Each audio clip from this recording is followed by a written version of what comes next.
దేవునికి వందనాలు. దేవుడిచ్చిన మహాకృపను బట్టి దేవునికి వందనాలు చెల్లిస్తూ, ఈరోజు అలంకరింపబడిన రాజును నీవు కన్నులారా చూచెదవు అనే మాటలు ఎందుకు అలాగా అన్నారో, యెషయా గారు ప్రవచించారో ఆ మాటలు మనం నేర్చుకుందాము.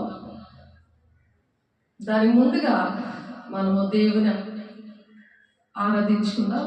నజరేతు ఊరిలో, బెత్లెహేములో నజరేతు ఊరిలో అనే పాట పాడుకుంటూ మహిమపరచుకుందాం దేవుణ్ణి.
ఈరోజు మనము అలంకరింపబడిన రాజు నీవు కన్నులారా చూచెదవు అనే వాక్యం నేర్చుకుంటున్నాము. అలంకరింపబడిన రాజు ఎవరు? రారాజు బిడ్డలు మనం. కాబట్టి దేవుని బిడ్డల్ని రారాజు బిడ్డలు అని అందుకే అంటారు.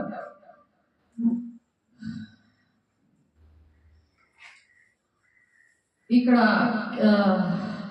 బెత్లెహేము అనేది ఎక్కడుందో మనం చూద్దాం. బెత్లెహేము అనేది లూకాసు వార్త 2వ అధ్యాయము 2వ వచనంలో ఉంది ఈ మాట. బెత్లెహేము గురించి చూడండి. లూకాసు వార్త 2వ అధ్యాయము 2వ వచనం చూద్దాము. మీకోసం చదువుతున్నాను, జాగ్రత్తగా వినండి. లూకాసు వార్త 2వ అధ్యాయము 2వ వచనం.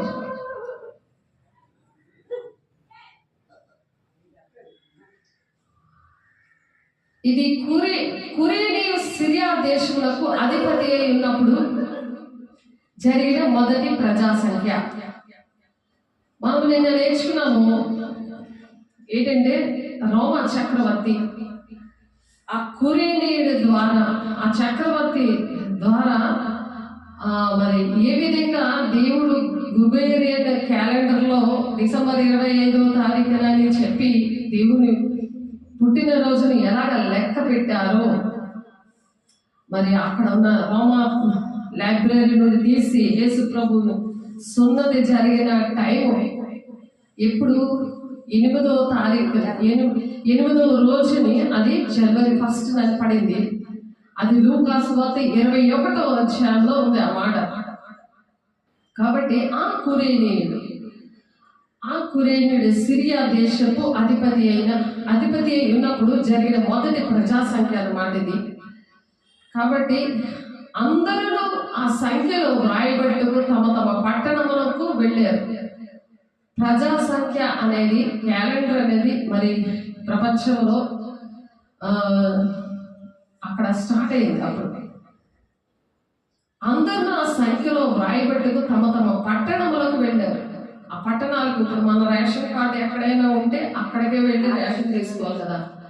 అలాగా అది ట్రాన్స్ఫర్ అవ్వకపోతే ఎలాగైతే మనకి ప్రజల సంఖ్యలో మనకు గుర్తింపు ఉండదో, ఎలాగైతే మనము రేషన్ రాదు, అలాగే ప్రజల సంఖ్య ఎంతమంది ఉన్నారు అని ఒక లెక్క.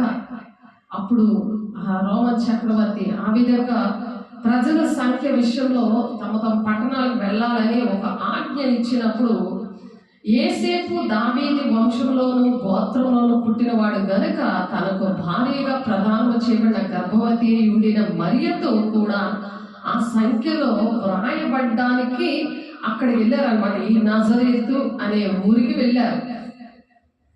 గలిలయలోని నజరేతు నుండి యూదయలోని బెత్లెహేము అనబడిన దావీదు ఊరికి వెళ్ళారు. కాబట్టి ఆ ఊరిలోని వారు అక్కడ ఉన్నప్పుడు ఆమె ప్రసవ వేదనలు నిండెను కనుక తన తొలి చూలు కుమారుని కని పొత్తుగుడ్డలతో చుట్టి సత్రంలో వారికి స్థలము లేనందున, ఎందుకంటే ప్రజలు అనేక మంది ఎన్నో ఊర్ల నుంచి ఈ బెత్లెహేములోనికి వచ్చేసారు. అక్కడ నజరేతు అనే ఊరిలోనికి వచ్చేసారు. అందుకనే అక్కడ సత్రంలో కూడా స్థలం లేదు. అందువలన పశువుల పాకలోని ఏం చేశారు? పశువుల తొట్టెల పరుండ పెట్టారు. పశువుల తొట్టెల. ఆలోచించండి, మన గృహాల్లో మనం దేవునికి స్థలం ఇస్తున్నామా? పశువులు ఇచ్చే స్థలం. పశువులు ఆ తొట్టెలోని, ఆ తొట్టి ఏంటంటే పశువులు గడ్డి తినే తొట్టె అది. అందుకని ఆ తొట్టిలో ఆ గడ్డి తినడానికి అవి అలాగా త్యాగం చేశాం. మనం ఎలాగ త్యాగం చేసాం? మనం ఇచ్చిన వస్తువులు, ఇల్లు, మనం పడుకునే ప్లేస్, మనం తింటున్నవి ఏవైనా సరే త్యాగం చేస్తామని ఇక్కడ గమనించాలి. పశువుల పాపలో అయితే పుట్టలేదు దేవుడు. ఆ తొట్టెలో సత్రంలో స్థానం లేనందున ఆ తొట్టెలో పడుకుని పెట్టారు. చాలా మంది పశువుల పాక వేస్తారు. అక్కడ జ్ఞానులు కూడా పెడతారు. జ్ఞానులు వచ్చేసరికి ఒక 2 సంవత్సరాలు అయ్యింది. ఆ జనాభా సంఖ్య బట్టే అక్కడ హేరోదు దగ్గరికి వాళ్ళు వెళ్ళినప్పుడు రాజులకు రాజు పుట్టాడంట అని నక్షత్రమును పట్టుకొని జ్ఞానులు అనేకమైన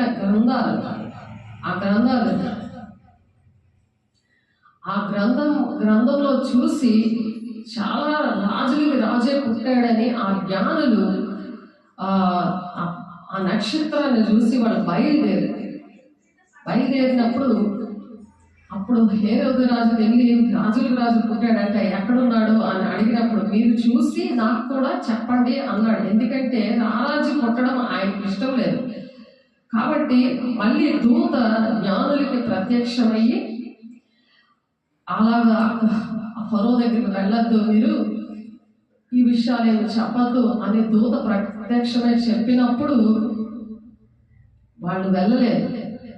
కాబట్టి 2 సంవత్సరాలు ఉన్న మగపిల్లలందరినీ కూడా ఫరో రాజు ఏంటంటే అందరినీ చంపేస్తాడు, చిన్నపిల్లలందరినీ, 2 సంవత్సరాల పిల్లలందరినీ. అప్పుడు జ్ఞానులు ఆ 2 సంవత్సరాలు ఉన్న దేవుడు వచ్చినప్పుడు అప్పుడు దేవుని యేసుని చూడడానికి జ్ఞానులు వచ్చి బంగారం సాంబ్రాణి బోళం అర్పించారు. వెంటనే రాలేదు. ఫస్ట్ వచ్చి చూసిన వాళ్ళు ఎవరంటే గొర్రెల కాపరులు. ఆ మాటలు ఇక్కడ చూద్దాం. ఆ దేశంలో కొందరు గొర్రెల కాపులు పొలంలో ఉండి రాత్రి వేళ తమ మందను కాచుకుంటున్నారు. మందను కాయడం. ఈనాడు కాపరులు తమ మంద అంటే విశ్వాసులని బాప్తీసాలు ఇచ్చి వాళ్ళ విషయంలో ఎన్నో బాధపడి వాళ్ళ కోసం మాట వినకుండా తిరుగుబాటు చేస్తూ ఉంటే వాళ్ళకి పట్టిన చీకట్లు మరి విగ్రహారాధన నుండి వచ్చిన వాళ్ళు చాలా మందికి ఆ దుష్టాత్మలన్నీ ఏలుబడి చేస్తున్నాయి. అది కూడా ఎవరు స్టార్ట్ చేశారో మనము చూద్దాం ముందుకి. అయితే ఆ విధంగా ఉన్నప్పుడు దేవుడు ఆ కాపరులు రాత్రి వేళ ఎలాగైతే దూత దర్శిస్తుందో అలాగా దేవుడు దర్శించి కాపరులుగా కొంతమందిని ఎంచుకున్నారు. ఎవరైతే ప్రార్థనా పరులు పరిశుద్ధాత్మను నింపబడి ఉన్నారో, ఒక వేదన భారంతో ఉన్నారో అలాంటి వాళ్ళు తండ్రి చిత్తాన్ని నెరవేరుస్తారు. అనేక బిడ్డని దేవుని రాజ్యానికి నడిపించే ఆకాశంలోని జ్యోతుల్లాగా పని చేయగలరు. అందుకనే నక్షత్రాలకు ఒక అర్థం ఉంది, కాపర్లకు ఒక అర్థం ఉంది. నిన్న జ్ఞానుల కోసం మనం నేర్చుకున్నాం. జ్ఞానుల్లాగా మన హృదయాన్ని, బంగారం వాళ్ళు ఇచ్చారు కదా, అలా మన హృదయాన్ని అర్పించాలి. అలాగే దేవుని బిడ్డల్ని అనేక మంది దేవుని మార్గంలో నడిపించి అటువంటి దేవుని బిడ్డల్ని కానుకగా దేవుడికి అర్పించాలి. మూడవదిగా మరి ఈ రాత్రి పగులు కష్టపడుతున్న ఆ గొర్రెల కాపరులు దేవుడు దర్శిస్తూ ఉంటున్నప్పుడు మాట విని ఎవరినైతే దేవుడు సంఘంలో స్తంభాలుగా ఉంచారో ఆ వాక్యము ప్రకటన 3వ అధ్యాయము 10-11 వచనాలు ఉన్నది. ఎవరైతే వాక్యానికి సంపూర్ణంగా వాక్యానికి లోబడతారో వాళ్ళ మీద దేవుని పేరును రాస్తానని చెప్పాడు. శోధన కాలంలో దాస్తానని చెప్పాడు. సంఘంలో ఒక స్తంభంగా నిలబడతానన్నారు. అటువంటి వారిగా ఎవరైతే ఉన్నారో వాళ్ళు, మూడవదిగా వాళ్ళని దేవుడు ఒక కానుకగా స్వీకరించడానికి ఇష్టపడుతున్నాడు. అటువంటి వారిని ఏదో దండం పెట్టి వెళ్ళిపోతున్న వాళ్ళు కాదు. అటువంటిది ఎక్కడైనా జరుగుతుంది, అన్ని గుడులు గోపురాలు అన్నింటిలో జరుగుతుంది. కానీ ఇది అటువంటిది కాదు. దేవుడి సన్నిధి ద్వారా దేవుడు మాట్లాడే అనుభవం ద్వారా తండ్రి చిత్తాన్ని నెరవేర్చి దేవుని రాజ్యానికి వెళుతూ అనేక మందిని తీసుకువెళ్ళే ఆ తండ్రి చిత్తాన్ని మనం నెరవేర్చి యుగాలు దేవుడితో మనం ఉండాలని తండ్రి ప్రణాళిక. కాబట్టి అది తెలుసుకునే బిడ్డలు దేవునికి బహుమానంగా స్వీకరించబడతారు. హేబేలు కానుక ఎలాగైతే దేవుడు స్వీకరించారో అటువంటి హృదయం గల వారు ఏమి చేసినా దేవునికి ఇష్టలుగా ఉంటారు. అందుకనే దేవునికి ఇష్టలైన మనుషులకు భూమి మీద సమాధానం అని చెప్పారు. ఏ ఇంటిలోనైతే, ఏ చర్చిలోనైతే, ఏ ఉద్యోగంలోనైతే సమాధానం ఉంటుందో దాన్ని క్రిస్మస్ అంటారు. సమాధానం లేని దాన్ని క్రిస్మస్ అని అనరు. దేవుడు అక్కడ పుట్టాడు, వాళ్ళలో పుట్టాడు, బాలుడు కాదు ఆయన. ఇప్పుడు ఈ రోజు నీలో పుట్టాడంటే ఆయన బాలుడు, ఆయన పెద్దవ్వాలి, క్రీస్తు కలిగిన సంపూర్ణత గలవారు మగవారు అన్ని విషయాల్లో ఎదగాలంటే యేసయ్య నీలో ఎదగాలి. దేవుని ఆత్మతో నువ్వు నింపబడి అనేకమైన ఆత్మీయ ఫలాలు కృపావరాలతో నింపబడి దేవుని రాజ్యాన్ని, మొదట నీతిని, రాజ్యాన్ని వెతకితే నీకు ఏది కావాలో ఇస్తానంటున్నాడు. అది దేవుడి 3.5 సంవత్సరాలు మన కోసం ప్రాణం పెట్టి మనకు నేర్పించిన విషయాలు ఆయన చేసి ఇవన్నీ కూడా నేర్పించారు. ఇవి 4 సువార్తల్లో ఉంటాయి. దాని నెరవేర్పు ప్రకటన గ్రంథంలో మొత్తం 24లో ఆ నెరవేర్పులు అవన్నీ కూడా యోహాను గారి ద్వారా రాయిపించారు, మత్తయ్య గారి ద్వారా రాయిపించారు. కాబట్టి ఈ అంచె దినాల్లో మనము క్రిస్మస్ ఎందుకు చేసుకోవాలంటే ఈ విషయాలు తెలుసుకోవడానికి, ప్రతి ఒక్కరిలో యేసయ్య పుట్టడానికి మనము ఏంటంటే మనకు అన్ని తెలుసు కాబట్టి వాళ్ళలో దేవుడు పుట్టాలని, యేసయ్య పుట్టాలని అంటే పరిశుద్ధాత్మ దేవుడిని కలిగి ఉన్నప్పుడు, వాక్యం కరెక్ట్గా మనం అర్థం చేసుకున్నప్పుడు, అటువంటి వాక్యాలు విన్నప్పుడు బట్టలు పప్పలు అనుకోని ఉండరు. గిఫ్ట్లు కావాలి ఇలాంటివి ఏమి ఆశించకుండా, వారు బట్టలు కొనుక్కోకుండా ఆ బట్టలు ఇంకొకరికి, ఆ డబ్బులు ఇంట్లో జరిగిన క్రిస్మస్ ఆ డబ్బులు ఇంకొకరికి, ఇతరులకి లో కూడా యేసయ్య పుట్టాలి, నాలో పుట్టిన యేసయ్య అనేక మందికి దీవెనకరంగా ఆశీర్వాదకరంగా ఉండాలి, పాపం నుండి శాపం నుండి వాళ్ళు విడుదల పొందుకోవాలంటే వాళ్ళకి గిఫ్ట్ ఇవ్వాలి అని ఒక ఆలోచన. వాళ్ళకి ఏది కావాలంటే వాళ్ళకి సమకూర్చాలి, వాళ్ళకి దుప్పట్లు కావాలా, చీర కావాలా, వాళ్ళకి భోజనం పెట్టాలా, అటువంటి పరిస్థితులు చెయ్యాలి. అది దేవుడు చెప్తున్న మాటలు. అలాగా క్రిస్మస్ చేసుకోవాలి. ఆ దేశంలో అటువంటి గొర్రెల కాపరులు ఉన్నారంట అన్నాడు. ఆ దేశంలో కొందరు గొర్రెల కాపరు పొలంలో ఉండి రాత్రి వేళ తమ మందను కాచుకొని చూడగా ప్రభు దూత వారి యొద్దకు వచ్చి నిలిచెను. ప్రభు మహిమ వారి చుట్టూ ప్రకాశించినందున వారు మిక్కిలి భయపడేరి. ఎలాగైతే ఆనాడు ఆ గొర్రెల కాపరు ఉన్నారో, ఈనాడు కూడా రాత్రి పగలు గొర్రెలు అంటే దేవుని బిడ్డలు, వాళ్ళని కాస్తా ఉండాలి. దుష్టుడు ముట్టకుండా యేసయ్య మనల్ని కాస్తా ఉన్నాడు, మనం వాళ్ళ కాయాలి. దేవుడు మనల్ని కాయకపోతే, కాపరిగా నన్ను కాయకపోతే నేను మీకు ఈ విషయాలు చెప్పలేను. నేనేం చేయాలి? మిమ్మల్ని కాయాలి. మీరేంటి, మీరు ఆ కాపుదలని అంతా కూడా ఆ మాటలు విని దాని ప్రకారం మీరు నడిచి అనేక మందిని ఆ విధంగా నడిపించాలి. మీరు వాళ్ళని కాయాలి, వాళ్ళ కోసం ప్రార్థన చేయాలి. వాళ్ళు ఎలా ఉన్నారు, ఏం చేస్తున్నారు, దుష్టుడి మార్గంలో నడుస్తున్నారా, దేవుని మార్గంలో నడుస్తున్నారా, తండ్రి చిత్తాన్ని నెరవేర్చకపోతే యుగాలు దేవునితో ఉండరు, శుద్ధపడిన సంఘములో ఉండరు, ఎత్తబడిన గుంపులో ఉండరు అనే విషయాల కోసం గొర్రెల కాపర్లు ఎలాగైతే రాత్రి మందన కాస్తున్నారో, ఏ తోడేలు ఎత్తుకుపోకుండా అబద్ధ బోధకులు ఎత్తుకుపోతున్నారు, బాప్తిసాలు ఇచ్చిన పిల్లల్ని ఎత్తుకుపోతున్నారు. వారికి తెలియదు ఒక ఆత్మను రక్షించడం రాదు కాబట్టి అటువంటి వారిని తీసుకెళ్ళిపోతున్నారు తోడేళ్ళలాగా, లోకాశను చూపించి, భూ సంబంధమైనవి చూపించి. కాబట్టి అటువంటి ప్రజల కోసం ప్రార్థన చేయాలి. గొర్రెల కాపర్లు ఎలాగ తోడేలు ఎత్తుకుపోకుండా మందన కాస్తున్నారో అలాగా కాయాలి. ప్రభు దూత వారి యొద్దకు వచ్చి నిలిచెను. ప్రభు మహిమ వారి చుట్టూ ప్రకాశించేందున వారు మిక్కిలి భయపడ్డారట. అయితే ఆ దూత భయపడకుడి, ఇదిగో ప్రజలందరికీ కలగబో మహా సంతోషకరమైన శుభవర్తమానం నేను మీకు తెలియజేయుచున్నాను అని చెప్తున్నారు. సంతోషకరమైన శుభవర్తమానం. ఆనాడు రోమ ప్రభుత్వము ఎన్నో హింసలు, పిల్లలు చెప్పడం, రక్తపాతము, దేవుడంటే ఇష్టం లేకుండా దేవతారాధన, ఇవన్నీ జరిగించారు. అవి ఎక్కడున్నాయంటే ఇర్మియా గ్రంథంలోనే ఉంది ప్రవచన వాక్యం. అది ఇర్మియా గ్రంథంలో ఇర్మియా 16వ అధ్యాయం 17వ వచనంలో ఉంది ఆ మాట. వారి పాపం బట్టి రెండింతల ప్రతీకారం చేసేదను అంటున్నాడు ఆయన. రెండింతల ప్రతీకారం, వారి పాపం బట్టి రెండింతల ప్రతీకారం నేను చేస్తాను అంటున్నాడు ఆయన. అక్కడ వారి పాపం బట్టి రెండింతల ప్రతీకారం చేసేదను. అని చెప్తున్నారు. అలాగే 44:17-19 ఉంది. అందుకని దేవుడిని చూద్దాం రండి అని ప్రవక్త అయిన ఇర్మియా గారు చెప్తున్నారు. అలంకరించబడిన రాజును నీవు కన్నులారా చూచెదవు, బహు దూరములకు వ్యాపించుచున్న దేశము నీకు కనబడును. కానాను దేశం, దేవుని పరలోక రాజ్యం, పరలోక పట్టణము, దాన్ని చూడడానికి రండి అని పిలుస్తున్నారు. దేవుని రారాజుని కన్నులారా చూచెదము రండి అని ఈనాడు కూడా క్రిస్మస్ కి రండి అని ఆహ్వానం పలుకుతున్నాం. దేశం అంతా కూడా మతము కులము భేదము లేకుండా అందుకని ఆహ్వానం పలుకుతున్నాం.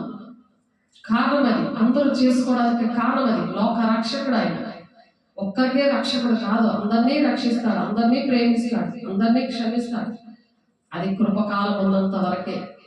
ఆ కృపకాలం అయిపోతే సాతానుడు మరి వాళ్ళని ఏలుబడి చేస్తాడు, వాడి ఇష్టం చేస్తాడు.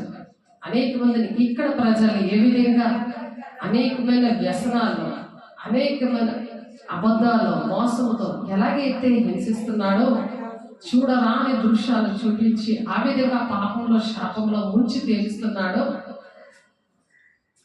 వాడికి ఫ్రీడమ్ వస్తుంది. అప్పుడు బాగా వాళ్ళని వాడి మార్గంలో తిప్పుకోవడానికి. ఇప్పుడు దేవుని బిడ్డల ద్వారా వాడికి చాలా ఆటంకంగా ఉందని వాళ్ళ మీదే వాడి గర్జించి సింహంలాగా గర్జిస్తూ తిరుగుతున్నాడు. ఎవరిని మిరింగదనా అని ఇంట్లోని, సంఘంలోని, దేశంలోని, ఉద్యోగాల్లోని ఏ కార్యము దేవుని కార్యమవుతుందో, ఎవరు దేవుని బిడ్డలు ఉన్నారో వాళ్ళ వైపే కాళ్ళు పెట్టుకొని చూస్తున్నాడు. కాబట్టి రారాజును నీవు కన్నులారా చూచెదవు అని చెప్తున్నారు. రారాజును కన్నులారా చూస్తావు అని చెప్తున్నారు. అందులో సిమియోను ఒకరు, అన్న ఒకరు ఆనాటి దినాల్లో కన్నులారా చూశారు. ఆ వాక్యం కూడా చదువుకుందాం. కాబట్టి 44:17-18 మరి పౌలు గారు ఎఫెసీయులకు రాసిన పత్రికలోని అప్పమీదే ఉన్నది చెప్పారు కదా, అవి అప్పుడు ఉన్నాయి. నిర్గమకాండంలో మరి మోషే గారు 40 రాత్రులు 40 పగళ్ళు 10 ఆజ్ఞలు ఇవ్వడానికి ఆయన ప్రార్థన చేస్తున్నప్పుడు ఆయన లేడని ప్రజలు తినుచు త్రాగుచు వాళ్ళు చాలా, ఇప్పుడు ఎలాగైతే ఈ జనగుడిలో ఉందో, అనేకమైన ప్రాంతాల్లో జరుగుతుందో ఆ విధంగా అక్కడ జరిగినప్పుడు ఒక దూడని చేస్తారు. దూడని ఆరాధించడం, మాకు ఆరాధించడం మాకు మోషే ఏమాయను అంటారు. ఆయన వెంటనే ఆహారంలో ఏం చేస్తారు, వాళ్ళు బాధపడకుండా దూడని తయారు చేసిస్తాడు. ఆ బంగారం అంతా తీసుకొని రండి అని చెప్పి, అది దేవుని ఆలయం కట్టడానికి దేవుడు ఏర్పాటు చేసిన బంగారము, అది విగ్రహారాధనకు సంబంధించిన బంగారము, దేవునికి ఇవ్వవలసిన బంగారం. కాబట్టి ఆ మాటలు మనం ముందు చెప్తున్నాం. కాబట్టి అటువంటి ఆ సెమీరామిస్ అది పెద్ద విగ్రహం ఉంటుంది. ఒక ఆడవిడ విగ్రహంగా ఉంటది. ఆమె తలకి ఇలా స్టార్ లాగా ఉండే ఒక పిల్లవాడిని ఎత్తుకున్నట్టు ఉంటుంది. చాలా పెద్ద విగ్రహం. ఆవిడ దగ్గర నుండి విగ్రహారాధన స్టార్ట్ అయింది. తెలుస్తుందా మీకు? ఆమె అర్థమీదేవి, సెమీరామిస్. న్యాయాధిపతులు 2:13 కూడా మీరు చదివితే అక్కడ ఆకాశపు రాణి అష్టమీదేవి. అలా విగ్రహారాధన స్టార్ట్ అయింది. కాబట్టి మనం అవన్నీ గమనించుకొని వాళ్ళు కూడా క్యాండిల్స్ వెలిగించడము, 25వ తారీఖునే ఆ పుట్టినరోజు, ఆ పండగ అంటే తన పిల్లోడు చనిపోతే అత్తమీదేవి ఆ సెమీరామిస్ కొడుకు చనిపోయినప్పుడు మళ్ళీ తిరిగి లేచాడు, ప్రజలందరితోటి ప్రజల్లో ఉన్నాడు అని చెప్పి చేస్తుంది అనమాట. ఆ చనిపోయిన బాడీతో చక్కగా కడిగేసి అది ప్రకృతికి అప్పచెప్పడం అంటే రాబందులు వచ్చి తింటాయి అనమాట. నేను దేవునికి అప్పచెప్పేశాను అన్నట్టుగా ప్రకృతికి అప్పచెప్పేస్తుంది. అతను తిరిగి లేచాడు, ప్రకృతిలోనే ఉన్నాడు అని చెప్పి ఒక అసత్యమైన బోధ అలా చేసింది సాతాను వాళ్ళలో దూరి. అలాగ విగ్రహారాధన స్టార్ట్ అయింది. అప్పుడున్న చక్రవర్తుల్లో టెబిరియస్, సీజర్, క్రీస్తు 29-30లలో 30 సంవత్సరాల్లో చనిపోయి రుబోలియన్, సీజర్ కయాస్ అని వీళ్ళందరూ కూడా ఎపోలియా, ఈ జూలియస్ క్యాలెండర్లు బట్టి లెక్క వేశారనమాట. వీళ్ళేంటంటే ముందుగా ఉన్న ఈ చక్రవర్తులు జూలియస్ క్యాలెండర్ బట్టి లెక్క వేసినప్పుడు దాన్ని ఏంటంటారంటే మోడర్న్ టెర్మాలజీ. దాని ప్రకారం లెక్క వేసినప్పుడు లిపి సంవత్సరాలు అనేవి ఉంటాయి కదా, ఆ లిపి సంవత్సరాలు ఈ గ్రిగోరియన్ క్యాలెండర్కి దాని ముందున్న ఇంకొక క్యాలెండర్ ఉంది కదా, ఈ జూలియస్ క్యాలెండర్కి మధ్యన 13 రోజులు తేడా వచ్చింది.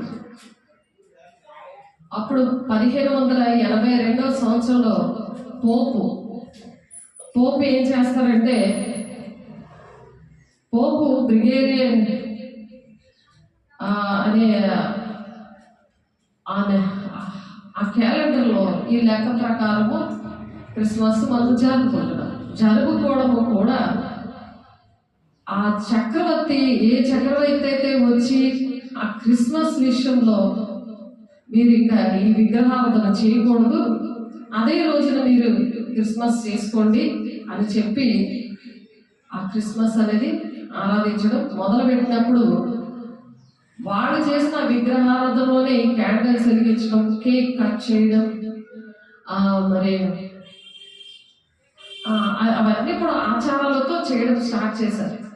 ఆ ఆచారాలే వాళ్ళ దేవుడు నమ్ముకొని మారుమనసు లేదు కాబట్టి, అలాగా వాక్యం ఎవరు చెప్పలేదు కాబట్టి ఆ విగ్రహారాధన లాగానే అక్కడ ఎలాగైతే 25వ తారీఖున విగ్రహారాధన ఈ సెమిరిమస్ విషయంలో చేసేవారో, ఆ దేవత విషయంలో ఎలాగైతే చేసేవారో అలాగే దేవుడు నమ్ముకున్నా సరే విగ్రహం ఆరాధన అనేది, విగ్రహారాధన అంటే అక్కడ కేకులు, క్యాండిల్స్, ఇవన్నీ కూడా గిఫ్ట్లు ఇవన్నీ ఇవ్వడం, ఇవన్నీ కూడా ఆచారంగా వచ్చేసాయి. అలాగే క్యాథలిక్స్ కూడా బొట్టు పెట్టుకోవడము విగ్రహారాధన లాగే అది కూడా చేయడం స్టార్ట్ చేయడానికి కారణం అదే. కాబట్టి దేవుడు దేనిని నువ్వు విగ్రహంగా చేసుకోకూడదు, దాన్ని సాగిల పడకూడదు, దాన్ని పూజించకూడదు. ఎలాగనగా నేను రోషం గల దేవుడును తండ్రుల నన్ను ద్వేషించే వారి విషయంలో, అంటే ఆయన మాట వినలేకపోతే ఆయన ద్వేషించినట్లు లెక్క, ఆయన ఆజ్ఞలు గైకొనకపోతే ఆయన ద్వేషించినట్లు లెక్క. నన్ను ద్వేషించి వారి విషయంలో నేను 3-4 తరాల వరకు తండ్రుల దోషం కుమారుల మీదకి రప్పిస్తాను అన్నారు. అలాగా ఇప్పుడు ఆ మరణము, ఆ దోషము, ఆ పాపమే అనారోగ్యాలుగా వచ్చినప్పుడు డాక్టర్లు ఎవరైనా సరే చెస్ట్ క్యాన్సర్ ఉన్నా, లేకపోతే గుండె నొప్పి ఉన్నా, బీపీలు ఉన్నా, షుగర్లు ఉన్నా, ఏ అనారోగ్యం వచ్చినా మీ అమ్మమ్మకు ఉందా, మీ తాతయ్యకు ఉందా, మీ డాడీకి ఉందా, ఇలా అడుగుతా ఉండడానికి కారణాలు అవే. కాబట్టి నన్ను ప్రేమించే వారు 1000 తరాల వరకు జీవిస్తారు అని చెప్పారు. పాపము అలా వచ్చింది, ఆజ్ఞాతిక్రమమే పాపము అనుంది. 1 యోహాను రాసిన పత్రికలోనే ఉంటుంది ఆ మాట. 3వ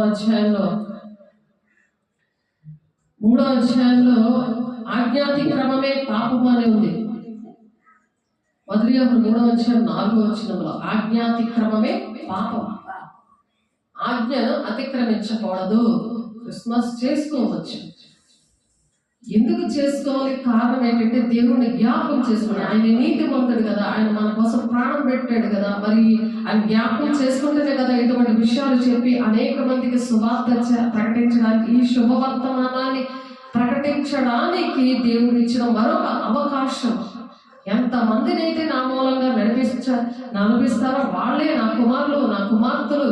ఎంతమంది అయితే నా మూలంగా నడిపించబడతారో అనేక మందిని ఆయన కుమారులుగా, ఆయన కుమార్తెలుగా మనం తయారు చేసే సమయం ఇదే. రోమా 8వ అధ్యాయం 14లో ఉంటుంది ఈ మాట. కాబట్టి ఆలోచించండి, ఎలాగ చేయాలో అది జ్ఞానంతో చేయాలి. దేవుని జ్ఞానంలో ఉపయోగించాలి. దేవుని పరిశుద్ధాత్మ దేవుడు ఉన్నప్పుడు పైన వాటినే వెతుకుతారు. భూ సంబంధమైన వాటి మీద మనసు పెట్టుకోరు. భూ సంబంధమైన ఆయన భూ సంబంధులని పర సంబంధమైన వాళ్ళుగా చేయడానికి ప్రయాసపడేదే క్రిస్మస్. ఆమేన్. కాబట్టి మేలు చేయగలిగింది, మేలు చేయకపోవడం పాపం అని ఉంది. ఇప్పుడు మనం మేలు చేసే కెపాసిటీ దేవుడు ఇచ్చారు, అభిషేకం ఇచ్చారు. ఇంతకు ముందు నేను నామకార్థమైన బాప్టిస్ట్ సంఘంలో నేను చిన్నప్పుడు నాకు తెలియదు. మరి దేవుని దగ్గర అడిగిన విషయాలు ఇవే. ఎంతో గ్రాండ్గా క్రిస్మస్లు అన్నీ చేసుకొని సమాధానం లేకుండా జీవితాలు, కుటుంబాల్లో సంఘాల్లో కొట్టుకోవడం, కుటుంబాల్లో ఇటువంటివన్నీ నేను చూశాను. దేవా, నా జీవితం అంకితమిస్తున్నాను, నాకు భక్తి నేర్పించయ్యా అని దేవుని దగ్గర ఏడ్చినప్పుడు అటువంటి ప్రజల దగ్గర దేవుడు తీసుకెళ్ళి నాకు 4-5 ఏరియాలో నన్ను దేవుడు వాడుకుంటూ ఇక్కడ విజయనగరం జరుగుడులో నాకు దేవుడు సొంత సంఘాన్ని ఇచ్చారు. దేవుడు పునాది చెప్పిన దర్శనం పిలుపు మీద దేవుడు వైజాగ్ నుండి విజయనగరం తీసుకురావడానికి కారణం ఇదే కారణం. దాన్ని బట్టి నేను ఎంతో సంతోషిస్తూ దేవుని మాటలు చెప్పడానికి ఇష్టపడుతున్నాను. అదే మేలు చేయగలిగి మేలు చేయకపోవడం పాపం. ఇప్పుడు నేను మేలును అనుభవించాను దేవుడి దగ్గర నుండి. దేవుడు నాకు నేర్పించారు మేలు చేయగలిగి మేలు చేయకపోవడం పాపం. మేలు చేయకపోవడం పాపం అది. కాబట్టి మేలు చేయగలిగి మేలు చేయకపోవడం పాపము అని చెప్పి యాకోబు 4:17 చెప్తున్నారు. పరిశుద్ధాత్మ విరోధంగా మాట్లాడకూడదు. ఇష్టం వచ్చిన నీకు ఇష్టం వచ్చింది, నీకు ఫ్రీడమ్ ఉందని చెప్పి, స్వాతంత్రం ఉందని చెప్పి, మంచివి దేవుడు నడిపింపుతో చేయాలి. పరిశుద్ధాత్మ పొందుకున్న వాళ్ళకి ఒక భయము భక్తి ఉంటుంది. ఆ భయము భక్తి ఉంటేనే యెహోవా మార్గంలో నడిపిస్తాడు, నరుల వశంలో లేదు అని యిర్మీయా గారు ప్రవచనం చెప్పారు. అది మనం నేర్చుకున్నాం. కాబట్టి మనం నేర్చుకున్నాం కదా, నరుల వశంలో లేదని. యిర్మీయా 10:23 నరులు సన్మార్గంలో నడవడము నరుల వశంలో లేదు, అది యెహోవా వశంలో ఉంది. ఎవరైతే వాక్యానుసారంగా నడుస్తారో అప్పుడు దేవుడు వాళ్ళ మార్గాన్ని సరళం చేస్తారు. వాక్యానికి విరుద్ధంగా మేలు చేయగలిగి మేలు చేయకూడదు పాపం అంటున్నారు. దేవుడు తెలుసుకొని దేవుడు ఎందుకు పుట్టారో నువ్వు వివరించకపోతే, ఆ శుభవర్తమానాలను వివరించకపోతే పాపం కింద లెక్క వస్తుంది. క్రిస్మస్ చెయ్యక్కర్లేదు, కానీ దేవుడి బిడ్డలకి దేవుడి వార్తను ప్రకటించు. ఆ గేట్ కావాలని చెప్పు, సువార్త ప్రకటించు. అదే నీ కానుకగా జ్ఞానులు ఎలాగ అర్పించారో అలాగా కానుకగా అర్పించాలి. మనం ఆ బాధ్యత దేవుడు అప్పచెప్పారు. అనేక మంది దేవుని రాజ్యాన్ని దేవుని మార్గంలో నడిపించాలి. మతము కులము భేదం అనేది మనుషులు పెట్టుకుంది, కానీ దేవుడు పెట్టలేదు. అందరూ దేవుని పిల్లలే. పరిశుద్ధాత్మ విరోధంగా మాట్లాడడం కూడా పాపమే అని చెప్పి మార్కు 3:29 ఉంది. మత్తయి 12:31 కూడా ఉంది. ఈ యుగమందేలో రాబో యుగమందేలో పాపక్షమాపణ లేదు. పరిశుద్ధాత్మ దేవుడు దుఃఖపెట్టినట్టుగా క్రిస్మస్ చేయకూడదు. నువ్వు ఆళ్ళతో కలిసిపోయి క్యాండిల్స్ వెలిగించుకోవడము, కేక్ కట్ చేసుకోవడం, వాళ్ళకి అంటే కలిసిపోయి అంటే వాళ్ళతో కలవచ్చు, కానీ వాళ్ళ సంతోషపెట్టడానికి నువ్వు ఏదైనా మరి ఆ పిల్లలు వాళ్ళని మంచి త్రోవలో నడిపించాలి, కానీ వాళ్ళకి పట్లు ఇవ్వాలి. ఇలాంటివన్నీ కూడా చేయకూడదు. ఎందుకంటే ఫరో పుట్టినరోజు కేక్ కట్ చేశారు, అహష్వేరోషు పుట్టినరోజు కేక్ కట్ చేశారు.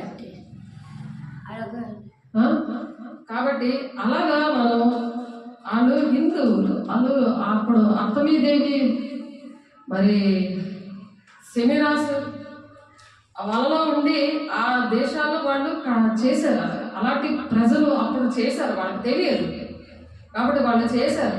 మరి అవి ఆచారాలు మనం చేయకూడదు. చేయకూడదు. ఆ రోజు ఇంకో విధంగా చేసుకోవాలి.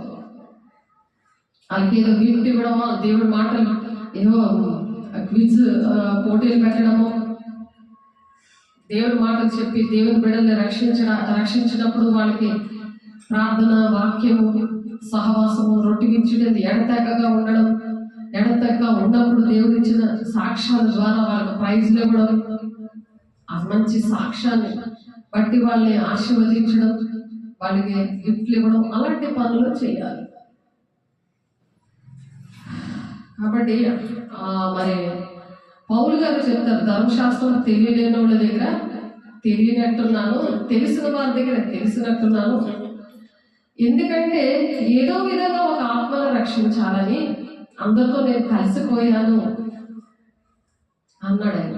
అలాగా కూడా చెయ్యొచ్చు. పౌలు గారు అలాగే రక్షించాడు, కానీ పౌలు గారు క్రిస్మస్ కానీ పుట్టినరోజులు కానీ చేయలేదు. ఆలోచించండి, తండ్రి చిత్తాన్ని నెరవేరిస్తేనే దేవుని రాజ్యానికి వెళ్తారు. కాబట్టి కలవచ్చు, అందరితో కలవచ్చు. వాళ్ళు ఏ మతమైన, ఏ కులమైన, ఏదైనా నామకార్థమైన క్రిస్టియన్స్ ఎవరినైనా మనం కలవచ్చు. కానీ చేపకి సముద్రంలోనే ఉంటుంది అది, కానీ ఉప్పు అంటుకోకుండా ఎలా ఉంటుంది? రుచికరంగా ఉంటుంది కదా, ఎంతో రుచిగా ఉంటుంది, ఎంతో ఆరోగ్యకరంగా ఉంటుంది. అలా ఉండాలి. అలా క్రిస్మస్ చేసుకుందాం. దేవుడికి మహిమ కలుగు కాదు. దేవుని స్తోత్రం.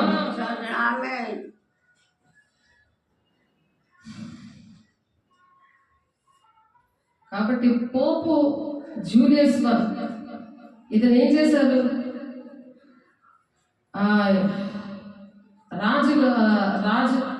రాజు మారక ముందే డిసెంబర్ 25 జాన్ క్రిస్టోస్ అని ఆయన క్రీస్తు శకం 204లో లెక్కించారన్నమాట.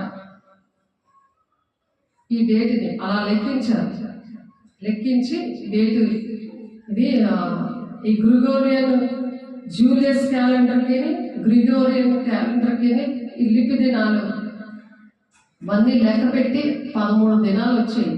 లెక్క పెట్టి అలాగా క్యాలెండర్ ఆ జనసంఖ్య వచ్చింది. ఎందుకంటే ఇక్కడ యెషయా 33వ అధ్యాయంలో మన మూలవాక్యము యెషయా 33వ అధ్యాయంలో చెప్పారు కదా, 17వ వచనంలో అలంకరింపబడిన రాజులు కన్నులారా చూచెదవు. వారు చూచి ఏం చేశారు? శిశువుని చూచి ఏం చేశారు అనే విషయాలు ఇవన్నీ ఏంటంటే యెషయా గారు ప్రవచించినది ఇక్కడ లోకాసువార్త 2వ అధ్యాయము. మరి ఇక్కడ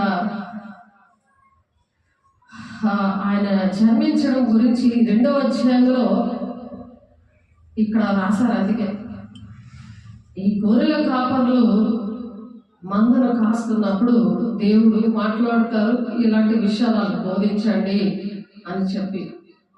వాళ్ళు కూడా అనేక మందిని కాసేవారుగా, గొర్రెలు ఎలాగైతే గొర్రెలు కాచారో గొర్రెలని, అలా వాళ్ళు కూడా కాసేవారుగా తయారవుతారని దేవుడు ఆ విధంగా చెప్పారు. అయితే ఆ దూత భయపడుకుడి, ఇదిగో ప్రజలందరికీ కలగబో మహా సంతోషకరమైన శుభవర్తమానం నేను మీకు తెలియజేస్తున్నానని ఆ దూత ఎలాగైతే చెప్పిందో, హెబ్రీయులకు రాసిన పత్రిక 1వ అధ్యాయం 7వ వచనంలో తన దూతల కోసం, అంటే తన సేవకుల కోసం దేవుడు మాట్లాడుతున్నారు. వాళ్ళ అగ్ని జ్వాలలుగా ఉంటారంట, వాళ్ళ సేవకుల దూతలుగా ఉంటారంట. అలాగే మనం ఉండాలని ఈ దూతలు కాపల కోసము చెప్తున్నారు. మనము ఈనాడు అలా ఉండాలి. హెబ్రీయులు 1:7 ప్రకారం ఉండాలని దేవుడు ఆశపడుతున్నారు. దావీదు పట్టణం నందు నేడు రక్షకుడు మీ కొరకు పుట్టినాడు, ఈయన ప్రభువైన క్రీస్తు. దానికి ఇదే మీ కానవారు ఒక శిశువు పొత్తిగుడ్డలతో చుట్టబడి ఒక తొట్టెలో పండుకొని ఉండడం మీరు చూచెదరని వారితో చెప్పాను. వెంటనే పరలోక సైన్య సమూహము ఆ దూతలో కూడా నుండి సర్వోన్నతమైన స్థలంలో దేవునికి మహిమయు ఆయనకి ఇష్టమైన మనుషులకు భూమి మీద సమాధానము కలుగుగా కానీ దేవునికి స్తోత్రము చేస్తున్నాయట. ఆయనకి ఇష్టలేని మనుషులకే సమాధానం అంటారు. ఎన్ని కష్టాలు ఉన్నా, ఎంతమంది తరుగుతున్నా, ఎంతమంది దేవుడి పనికి ఆటంకపరుస్తున్నా, దేవునికి ఇష్టంగా వాక్యానుసారంగా ఎవరైతే నడుస్తున్నారో వాళ్ళు మాత్రమే సమాధానంగా సంతోషంగా ఉంటారు. ఆమేన్. ఆ దూతలు తమ యొద్దకు పరలోకమునకు వెళ్ళిన తర్వాత ఆ గొర్రెల కాపులు జరిగిన కార్యంలో ప్రభు మనకు తెలియజేయించి ఉన్నాడు.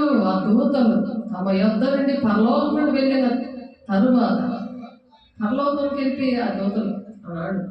ఇప్పుడు కూడా పరలోకము నుండి భూలోకానికి వచ్చి ఎవరైతే కన్నీరు కారుస్తున్నారో కాపరు గొర్రెల కోసం కాపర్లేటి, విశ్వాసులేటి, శిష్యులేటి ఎవరైతే ప్రార్థన చేసిన ఆ కన్నీటిని దేవుని దగ్గరికి తీసుకెళ్తున్నారు.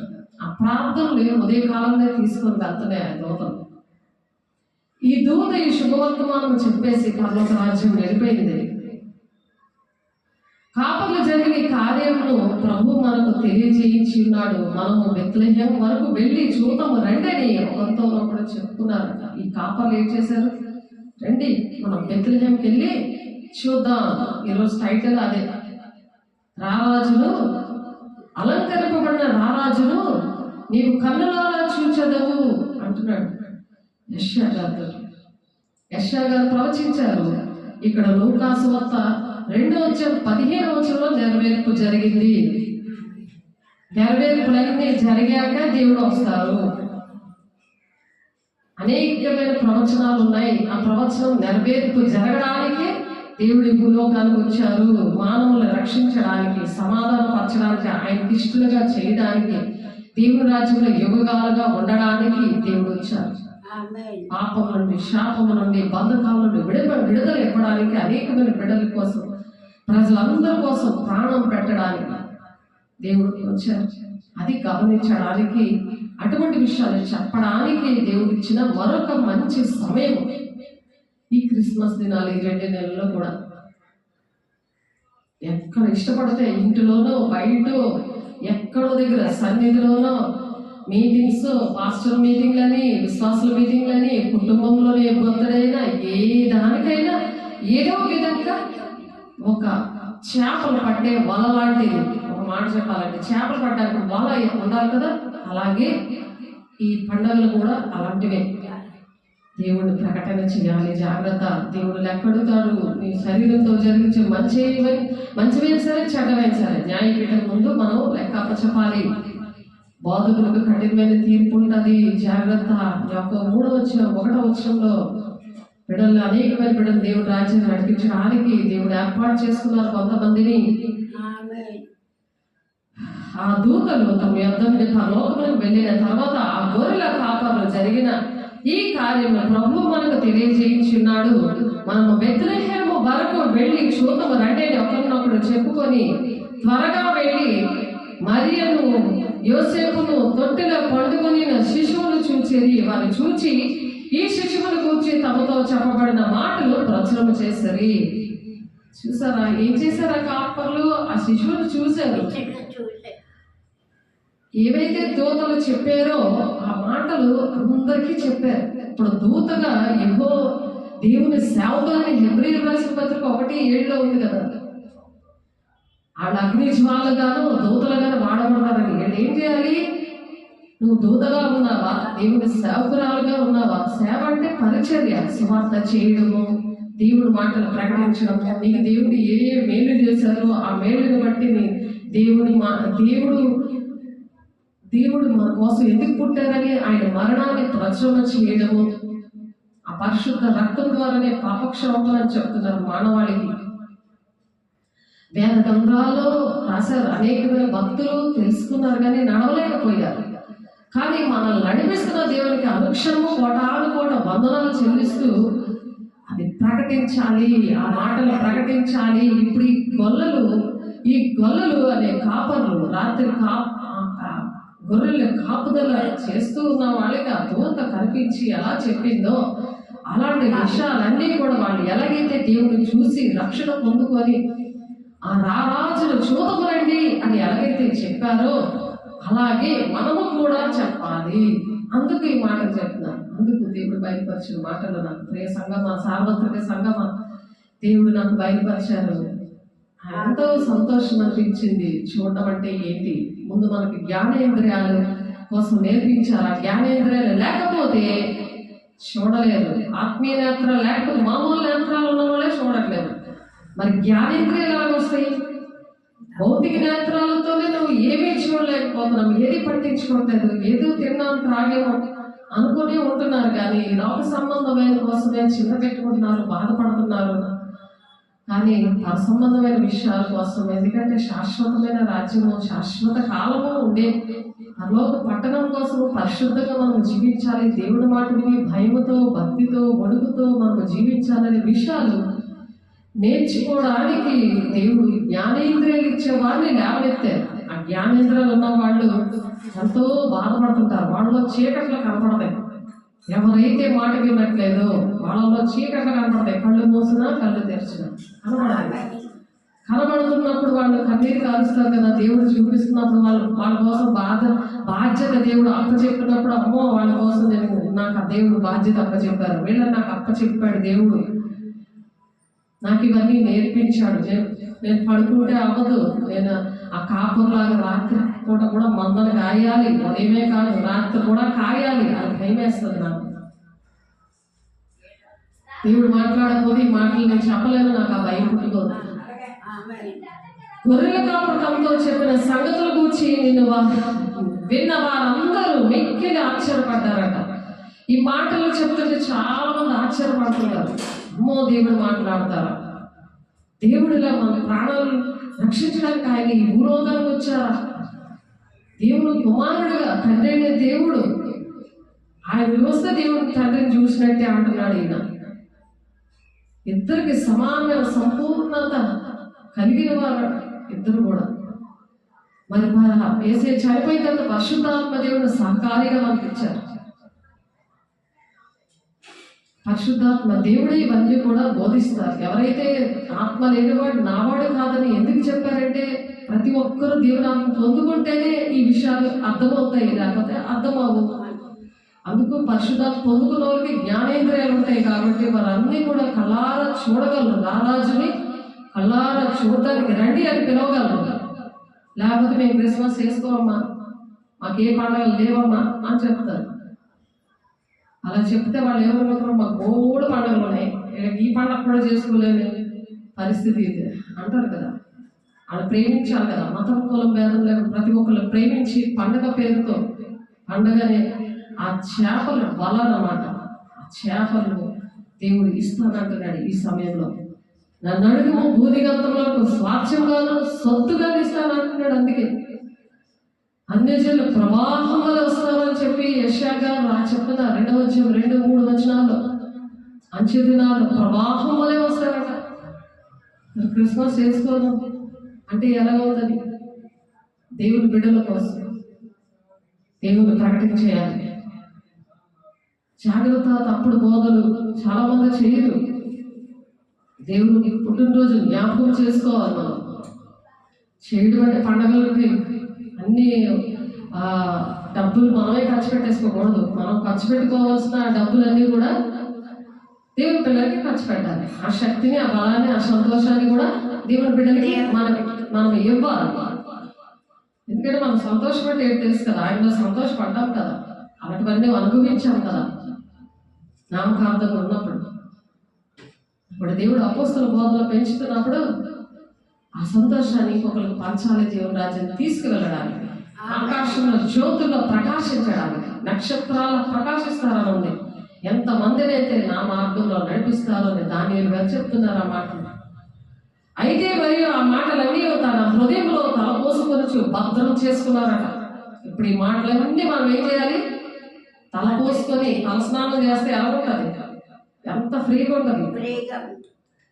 తలపోటీ ప్రశాంతంగా హాయిగా ఉంటుంది. తలస్నానం చేస్తే తలపోసుకుంటూ భద్రం చేసుకొని మన హృదయాల్లో, మనసులో భద్రం చేసుకొని ఈ మాటలు జీవితాంతం భద్రం చేసుకుని జీవితాంతం క్రిస్మస్ని అంటే ఆయన ఆరాధించడం అన్నమాట. ఆయన ప్రేమించే వాళ్ళు ఆరాధిస్తారు. ఆరాధించడం అంటే ఏంటి? ప్రేమించడం, పూజ చేయడం అనమాట. సెల్ ఫోన్ పూజ చేయడం కాదు, టీవీని, బట్టల్ని, భార్యని, భర్తని, పిల్లల్ని పూజ చేసేస్తున్నారు. అందుకే వాళ్ళకి జైలు రావట్లేదు. ఎంత ప్రార్థన చేసినా ఫలించట్లేదు. కాబట్టి దేవుని బిడ్డలారా, కన్న వాటిని అన్నిటినీ గురించి దేవుని మహిమపరచుచు స్తోత్రం చేయొచ్చు తిరిగి వెళ్ళిరి. వాళ్ళు కన్న వాటిని, విన్న వాటిని అన్ని కూడా వాళ్ళు దేవునికి వందనాలు చెల్లించారు. ఎందుకంటే చూసి విన్నారు. అక్కడ కొన్ని విషయాలు దేవుడు ఎందుకు పుట్టారు, అలా మనుషుల్లో కూడా, మనలో కూడా దేవుడు పుట్టాలి, వేసేలాంటి మనసు, క్రీస్తు కలిగిన మనసు మీరు కూడా కలిగి ఉండండి అని ఫిలిప్పీలు రాసిన పత్రికలో ఉంది. క్రీస్తు కలిగిన మనసు నీకు నాకు ఉందా అని చెక్ చేసుకునే సమయం మనకి. ఆ శిశువును సున్నతి చేయవాలని 8వ దినం వచ్చినప్పుడు, ఈ శిశువును చూడాలని వచ్చినప్పుడు 8వ దినం సున్నతి చేయడానికి యెరూషలేముకు తీసుకొని వచ్చినప్పుడు గర్భమందు ఆయన పడక మునుపు దేవదూత చేత పెట్టబడిన దేవదూత వచ్చి యేసు అనే పేరు పెడతామని మరి ఆ మరియమ్మ గారికి చెప్పారు. ఆ పేరుని యేసు అనే శబ్దానికి ఏంటంటే రక్షకుడు అని అర్థం అనమాట. యేసు అనే పేరుకి రక్షకుడు అని అర్థం. యేసు అన్నబట్టి నేను రక్షిస్తాను అనమాట. నువ్వు బాధలో ఉన్నప్పుడు, వేదనలో ఉన్నప్పుడు నిన్ను రక్షించే దేవుడు, బాలుడిగా పడుకునే దేవుడు కాదు. కాబట్టి పాట ఉంటుంది, బాలుడు కాదమ్మో పరమాత్ముడు యేసు, పసి బాలుడు కాదమ్మో అని చెప్పి ఆ పాట ఎందుకు రాశారంటే కారణం ఇదే. ఆయన రక్షకుడు అని పేరు పెట్టారు. యెరూషలేము తీసుకెళ్ళి 8వ రోజు, అదే 1వ తారీఖు అనమాట. జనవరి 1కి మరి 25వ తారీఖు నుండి 8వ తారీఖు వరకు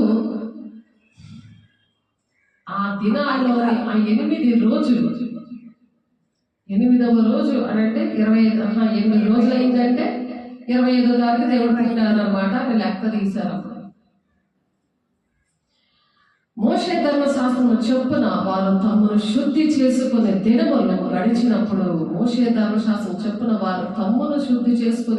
గడిచినప్పుడు, ప్రతి తొలిచూలు మగపిల్ల ప్రభువుకు ప్రతిష్ఠ చేయబడవలెను అని ప్రభు ధర్మశాస్త్రంలో వ్రాయబడినట్టు ఆయనను ప్రభువుకు ప్రతిష్ఠించారు. ధర్మశాస్త్రంలో వ్రాయబడి ఉంది.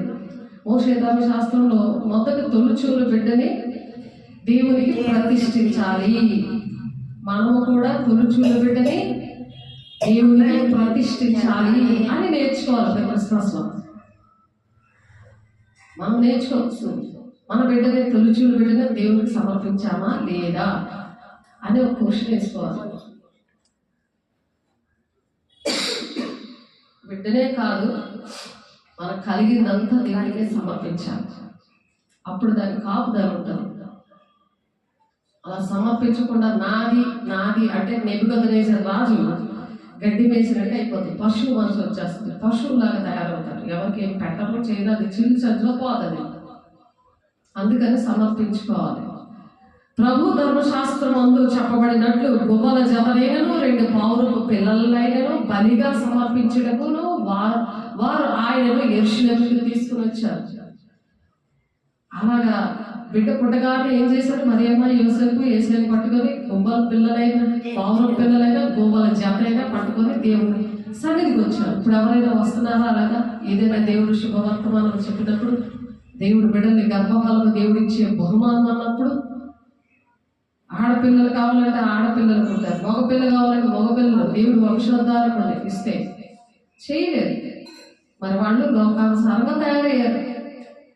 ఎంత చెప్పినా వినకుండా మనం చెప్తాము. వినకపోతే నరుల విషయంలో లేదు, నేను నరునే, నేను మనిషిని, మీరు మనిషి చెప్తాం. మేము మధ్యవర్తులు ఉండి మాకే కార్యాలు జరగలేదండి అంటే దీనికి ఆన్సర్ ఇది. యెహోవా వశము వింటే నేను సన్మార్గంలో దేవుని వశంలో, దేవుని మార్గంలో నేను నడిపిస్తాడు, నీకు జయమిచ్చి నడిపిస్తాడు, నీ బిడ్డలో ఆశీర్వాదకరంగా ఉంటారు. మరి సమర్పించకపోతే అన్ని తీసేసి అనుకుంటాం. కానీ హృదయాన్ని ఇవ్వాలి. నువ్వు ఉద్యోగం చేసి అక్కడ ఆ ఉద్యోగం సమర్పించాలి. ఆ ఉద్యోగంలో లాయరే కావచ్చు, డాక్టరే కావచ్చు, పోలీస్ ఇన్స్పెక్టరే కావచ్చు, ఎలాంటి క్రిటికల్ కేసు అయినా సరే చిటికలో దేవుడు చేస్తాడు. ఆ డబ్బులు దేవుని రాజ్యం కట్టడానికి వాడచ్చు. అక్కడ కూడా జైలు అధికారి అయినా సరే అక్కడ దేవుని రాజ్యాన్ని నడపచ్చు. అన్ని మార్గాలు ఎక్కడున్నా సరే నువ్వు దేవుని పని, దేవుని రాజ్యాన్ని కట్టచ్చు. మాస్టర్ అయిపోవాలని కాదు. మాస్టర్ అయిపోతే వాళ్ళేమి చాలా పరిశుద్ధంగా ఉండాలి, లోకంలో ఉండకూడదు, వాళ్ళు వైట్ డ్రెస్ వేసుకోవాలి, అది తప్పు మాట్లాడాలి. వైట్ డ్రెస్ అనేది శాశ్వతంగా దేవుడే ఇస్తాడు. నీతి కార్యాలు, ఇలాంటి నీతి కార్యాలు చేస్తే, ఇటువంటి సమర్పణ జీవితం ఇస్తే అసలైంది ఆయన ఇస్తాడు. అసలైన వైట్ డ్రెస్ ఆయన ఇస్తాడు. మహిమతో కూడిన ఆ మహిమ వస్త్రాలు, నీతి వస్త్రాలు అంటారు. కనురెప్ప పాటలోనే దేవుడు మన మట్టి శరీరము మట్టి అయిపోతుంది, ఈ ఆత్మకి మహిమ శరీరం ఇస్తాడు. ఆ మహిమ శరీరంతోటే మనం వెళ్ళగలం పైకి, ఆ ఎత్తబడే సమయంలో ఉండగలం. లేకపోతే పేపరే ఏకంగా మనం ఎలాగెళ్ళిపోతాము? పరిశుద్ధాత్ముడు పొందుకోకపోతే నీతి కార్యం చేయలేదు. పరిశుద్ధాత్మ పొందులంత వాక్యమే అర్థమవుతుంది. శోధన కాలంలో వాళ్ళ దాయుడు సంఘంలో స్తంభాలుగా ఉండలేరు.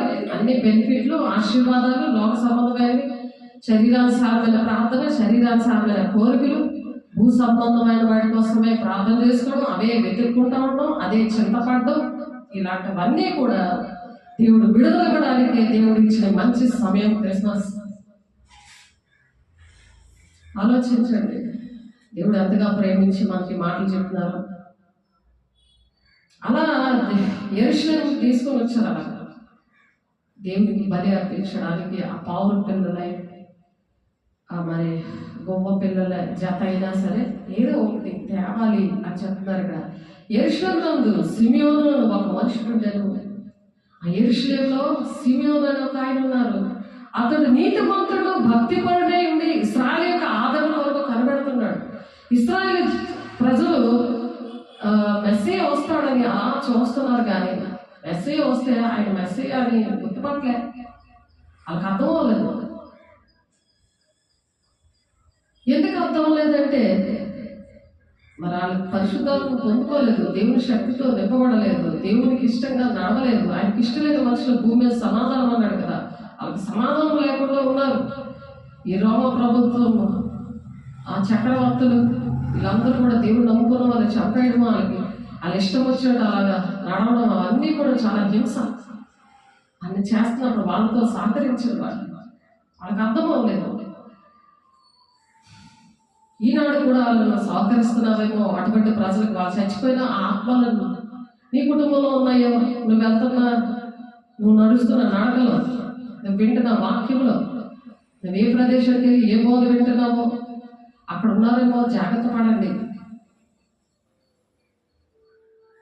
యెరూషలేమునందు సిమియోను ఒక మనుషుడు ఉండేను. అతడు నీతిమంతుడు, భక్తిపరుడై ఉండి ఇశ్రాయేలు యొక్క ఆదరణ కొరకు కనబడుతున్నాడు. అంటే ఎవరు ఆదరణ కొరకు? ఇశ్రాయేలు ప్రజలు దేవుడికి చాలా ఇష్టమైన బిడ్డలు.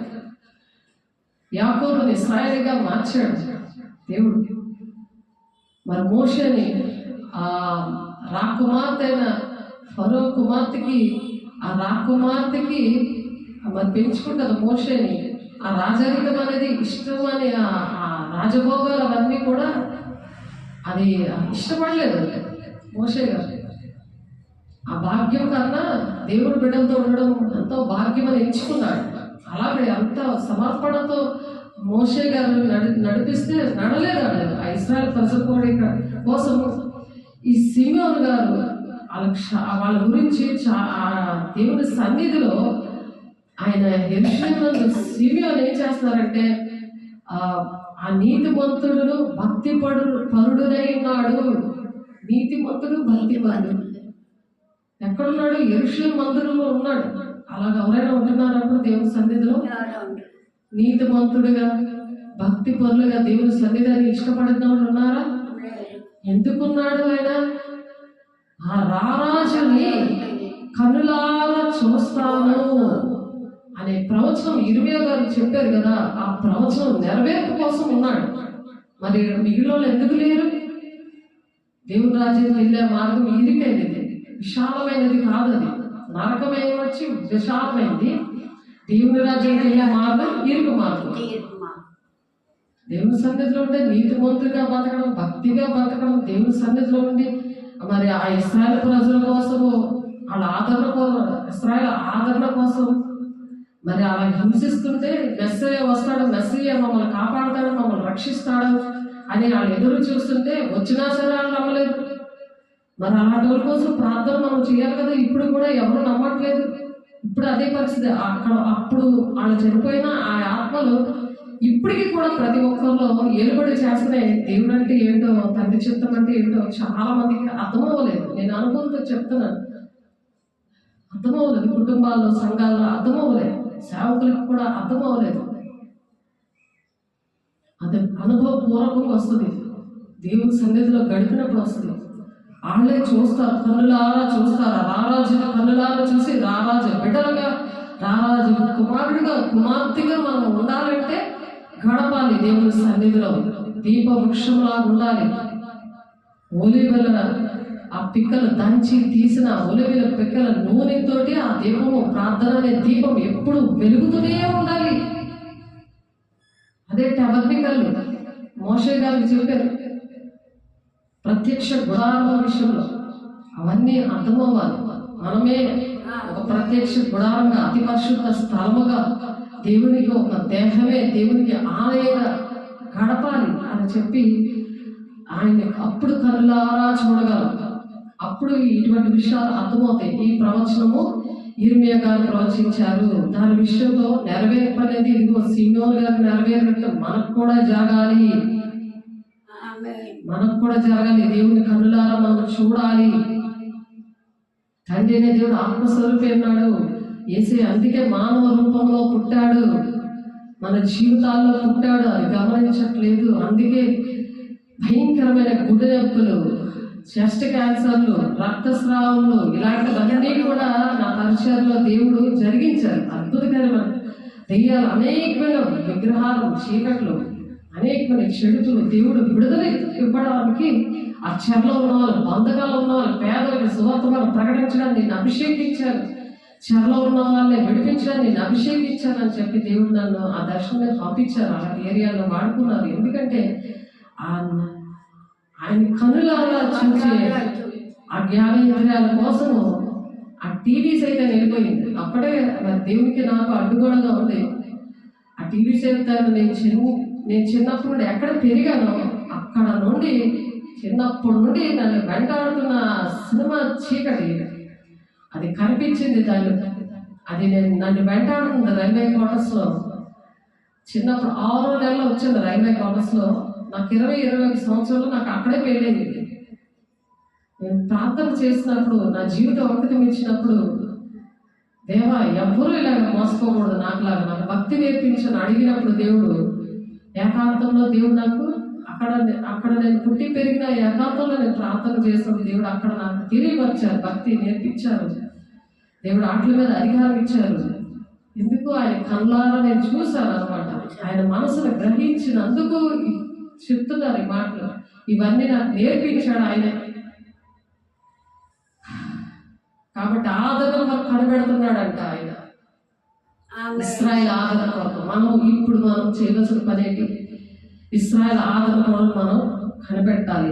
దేవుడు మన రెండవ రాకడలో ఆయన కన్నులారా చూడడానికి సిద్ధపడిన సంఘంగా, పెళ్లి కుమార్తె సంఘంగా సిద్ధపడదాం. అందుకు కళ్ళారా చూడాలి అంటాడు. పరిశుద్ధాత్మ అతని మీద ఉండేను. పరిశుద్ధాత్మ దేవుడు నీలో ఉన్నప్పుడు, నీ మీద ఉన్నప్పుడు నీకు అర్థమవుతాయి దేవుని సంగతిలో. దేవుని ఆత్మకే అర్థమవుతాయి ఉంది 2 కొరింథీ రాసిన పత్రికలోని 9 నుండి కింద వచనాలు. మనుషుల సంగతులు మనుషులకే అర్థమవుతుంది. లౌకికాత్మ ఉన్న వాళ్ళకి, లోకానుసారం ఉన్న వాళ్ళకి ఆ లోకానుసారమైన విషయాలు అర్థమవుతాయి. మనకి ఏ విషయాలు కావాలి? ఈ భూలోకంలో ఉండిపోయామా? దేవుని సంగతులే మనకు అర్థం అవ్వాలి. కాబట్టి పరిశుద్ధాత్మ అతని మీద ఉన్నప్పుడు అర్థమవుతాయి ఇలాంటి విషయాలు. దేవుని కన్నులారా చూస్తాను, అలంకరింపబడిన రాజును నీవు కన్నులారా చూచెదవు అని చెప్తున్నారు కదా, నువ్వు కన్నులారా చూస్తావు. ఎవరైతే దేవుని కోసం ఆ పరిశుద్ధాత్మ వాళ్ళ మీద నిలబడి ఉంటారో వాళ్ళని చూడగలడు. అతడు ప్రభు యొక్క క్రీస్తును చూడక మునుపు మరణము పొందడని అతనికి పరిశుద్ధాత్మ చేత బయలుపరచబడింది. పరిశుద్ధాత్మ దేవుడు ఏమని బయలుపరిచారట? యేసుని చూసి వరకు నువ్వు చచ్చిపోవు అని బయలుపరిచారట. బయలుపరిచేసరికి ఆయన ఆత్మవశుడై అతడు దేవాలయంలోకి వచ్చాడు. మనం ఎలా రావాలి దేవుని ఆలయంలోకి? ఆత్మవశుడిగా రావాలి. ఇంటిలోనే ఇంటిని దేవాలయంగా చేసుకోవాలి. ఎప్పుడు దేవాలయం అవుతుంది ఇల్లు? రక్షణ సునాదాలు ఎక్కడైతే వినబడతాయో దేవుని దక్షిణ హస్తం సాహసకార్యాలు చేస్తుందని ఉంది. రక్షణ సునాదాలు వినబడాలి అక్కడ. దేవుని గురించి రక్షణ సునాదాలు, పాటలు, వాక్యము, టీవీలు మోగుతూ ఉంటే, సెల్ ఫోన్లు, లోకమంతా కూడా లోకానుసారమైనవి అన్ని కూడా బోధలు అన్ని వినబడుతుంటే అక్కడ ఆత్మవశుడిగా అక్కడ ఉండి అక్కడ ప్రార్థన చేసి ఆలయంలోకి ఎంటర్ అవ్వలేవు. ఇక్కడ దేవుడు ఆలయంలోకి ఎంటర్ అవ్వాలంటే ఎంట్రన్స్ కి కావాల్సిన అర్హతలు ఇక్కడ నేర్చుకుంటున్నాం మనం ఈ రోజు. ఎలాగ అర్హత కలిగి వస్తున్నాం అనేది మనం ఈ రోజు నేర్చుకుంటున్నాం. దేవునికి మహిమ కలుగును గాక. పరిశుద్ధాత్మ చేత బయలుపరచబడి ఉండేను. ఆత్మవశుడై అతడు దేవాలయంలోనికి వచ్చాను. చూడండి, ఆత్మవశుడై నేను రావాలయ్యా ఒక ఆశపడుతుంది కదా. నేను ఆత్మవశుడై నీ సన్నిధిలోనికి రావాలయ్యా, అడుగు పెట్టాలయ్యా. ఆనాడు సిమియోను ఎలా అడుగు పెట్టాడో అలాగే నేను కూడా అడుగు పెట్టాలయ్యా ఒక ఆశ కలిగేదే కదా. క్రిస్మస్ అస్తమాటికి చెప్పుకోరు కదా ఇవి మాటలు. క్రిస్మస్ వచ్చినప్పుడే చెప్పుకుంటారు, అస్తమాటికి చెప్పుకోవచ్చు. కానీ విన్నవాళ్ళు అర్థం అవ్వదు, వాళ్ళు చెప్పుకోలేదు, చెప్పుకోరు.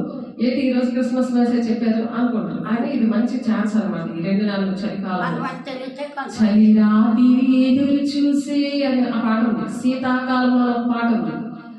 క్రిస్మస్ కాంతులతో ఈ చలి రాత్రి కాలంలో అంటే అందరూ కూడా నడిపించుకున్నది డిసెంబర్ నుండి జనవరి వరకే. అందుకే కాబట్టి మనం ఇదే టైం అనమాట. ఇటువంటి విషయాలని ఆత్మవశుడనై అతడు దేవాలయంలోకి వచ్చాడట.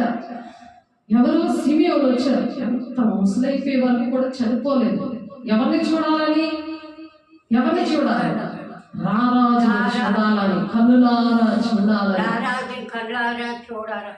నీవు కన్నులారా చూచదవు అని ఇర్మియా గారు ప్రవచించారు. 33:17 ఆ ప్రవచనం నెరవేర్చబడాలని ఈ సిమియోను గారు అలా ఎదురు చూస్తున్నాడు.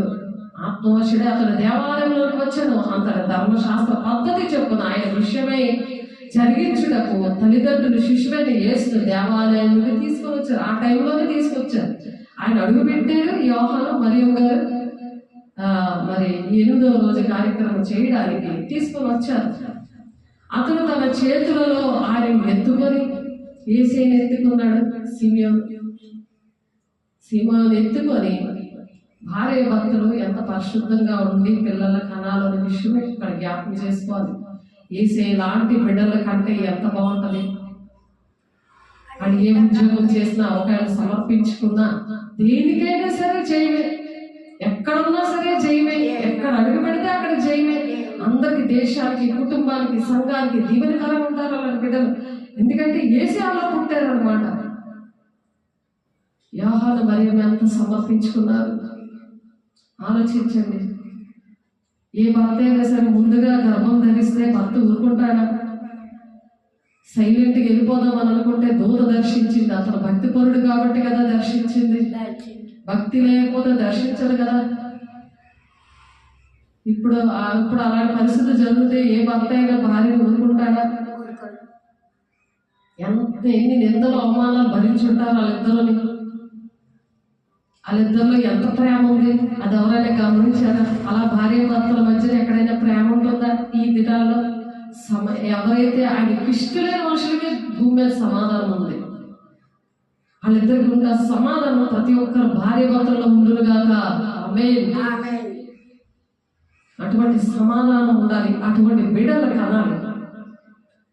అలాంటి సమాధానంగా ఉన్న వాళ్ళలో నుంచి యేసే ఎలాంటి బిడ్డలు పుడతారో అలాగే యేసే గుణాలతో పెంచుతారు. లోకానికి కాకుండా సెర్లెక్కలు పెడుతున్నారు. టీవీ సెల్ ఫోన్ చేతిలో పెట్టేసి కాళ్ళ మధ్య వేసేసి పిల్లల్ని అలా కూరేయడమే. ఏది సర్లాకి తిన్న వెంటనే చక్కగా అన్నీ తింటారు పిల్లలు. అది తినరు, ఇది తినరు, అది పెట్టకూడదు, ఇది పెట్టకూడదని. ఈ డాక్టర్లు, సైతాన్ డాక్టర్లు, దేవుని మూలంగా పుట్టిన డాక్టర్లు కాదు. 6 నెలలు అయితే సర్కార్ అంటే దాన్ని కనెక్ట్ అయి ఉంటుంది.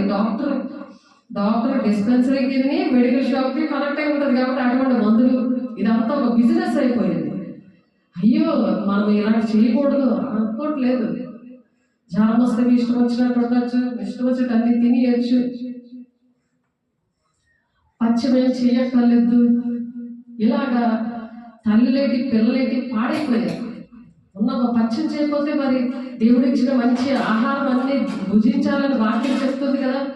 ఎందుకు కూర మొక్కలు అన్ని కూడా దేవుడు అన్ని ఎందుకు సృష్టించాడు, అన్ని వాడమని చెప్తున్నారు. అది వాడకూడదు, ఇది వాడకూడదు. దేవుని బిడ్డలకి అన్ని ఏది వాడాలి ఏది వాడకూడదు తెలుస్తుంది. కానీ ఇలాంటి రిస్ట్రిక్షన్స్ అంటే సమస్యలు లేవనెత్తేటట్టు వాళ్ళకి అనుకూలంగా బోధలేంటి, అనుకూలమైన డాక్టర్లేంటి, అనుకూలంగా మాట్లాడే మరి లాయర్లు ఏంటి, ఇలాగ ఉద్యోగాల్లో కూడా సాతానుడు దేవుని మూలంగా పుట్టలేనందువలన జరుగుతున్న నష్టాలు ఎంతో మంది అనుభవిస్తున్నారు. ఒక ఆమెకు పన్నులోపు అయితే ఒక ఆంటీకి పక్క పని పీకేశాడు. ఎంతలా నొప్పి, ఎన్ని డబ్బులు అయ్యాయి. అది బిజినెస్. అదే దేవుని బిడ్డ అయితే దేవుని మూలంగా పుడితే యేసుకు మరియమ్మ లాంటికి మా తల్లిదండ్రులకి పుడితే యేసేలా పుడితే అలా చేయడు కదా. డబ్బులు లేకపోయినా శ్రీరామూర్తి హాస్పిటల్ అనే మా డాక్టర్ గారు ఉన్నారు. ఆయన ఛార్జీలు కూడా పెట్టి పంపిస్తాడు. ఆయన క్రిస్మస్లకు అలాంటి ఆయన వచ్చారు. మేము జిల్లా క్రిస్మస్ చేసుకున్నాం. విజయనగరం జిల్లా క్రిస్మస్ చేసుకుంటే ఆయన కోసం సాక్ష్యం విన్నాను. తక్కువ ఖర్చులతో వాళ్ళకి డబ్బులు లేకపోతే జేబులో డబ్బులు పెట్టి వాళ్ళతో ఫీజు కట్టించి మళ్ళీ ఛార్జీలు డబ్బులు ఉన్నాయా అని అడిగి ఛార్జీలకు కూడా డబ్బులు పెట్టి పంపిస్తున్నాడు. ఆయన మాట్లాడారు. ఆయన మాటలు విన్నాను. ఎంత చక్కగా ఉన్నాయో. దేవుడిని నమ్ముకోలేదు కానీ ఆయన రక్షణ కోసం ప్రార్థన చేయాలి. కాబట్టి ప్రతి ఒక్కరికి తీర్పు ఉంటుంది. ధర్మశాస్త్రం తెలిసిన వాళ్ళు గంట తెలిసినట్టు ఆ ధర్మశాస్త్రం ప్రకారం తీర్పు తీరుస్తారు. తెలియని వాళ్ళకి తెలియలేని తీర్పు తీరుస్తారు. వాళ్ళు మంచి కార్యాలు బట్టి ప్రతి అన్నిటికీ వేరేగా తీర్పు, ప్రతి ఒక్కరికి వేరేగా తీర్పు ఉంటుంది. ఎగ్జామ్ రాసిన వాళ్ళకి ఏ బుక్ మీద ఎగ్జామ్, ఏ సబ్జెక్ట్ మీద, ఏ టెక్స్ట్ మీద పెడుతున్నారో దాని మీద పెడతారు కానీ ఇంకో బుక్ మీద పెట్టరు కదా ఎగ్జామ్. ఏ బుక్ మీద అయితే ప్రిపేర్ చేశారో దాని మీదే క్వశ్చన్ పేపర్ కూడా గవర్నమెంట్ ఇస్తుంది. అలాగే దేవుడు కూడా తీర్పు అలాగే తీరుస్తారు.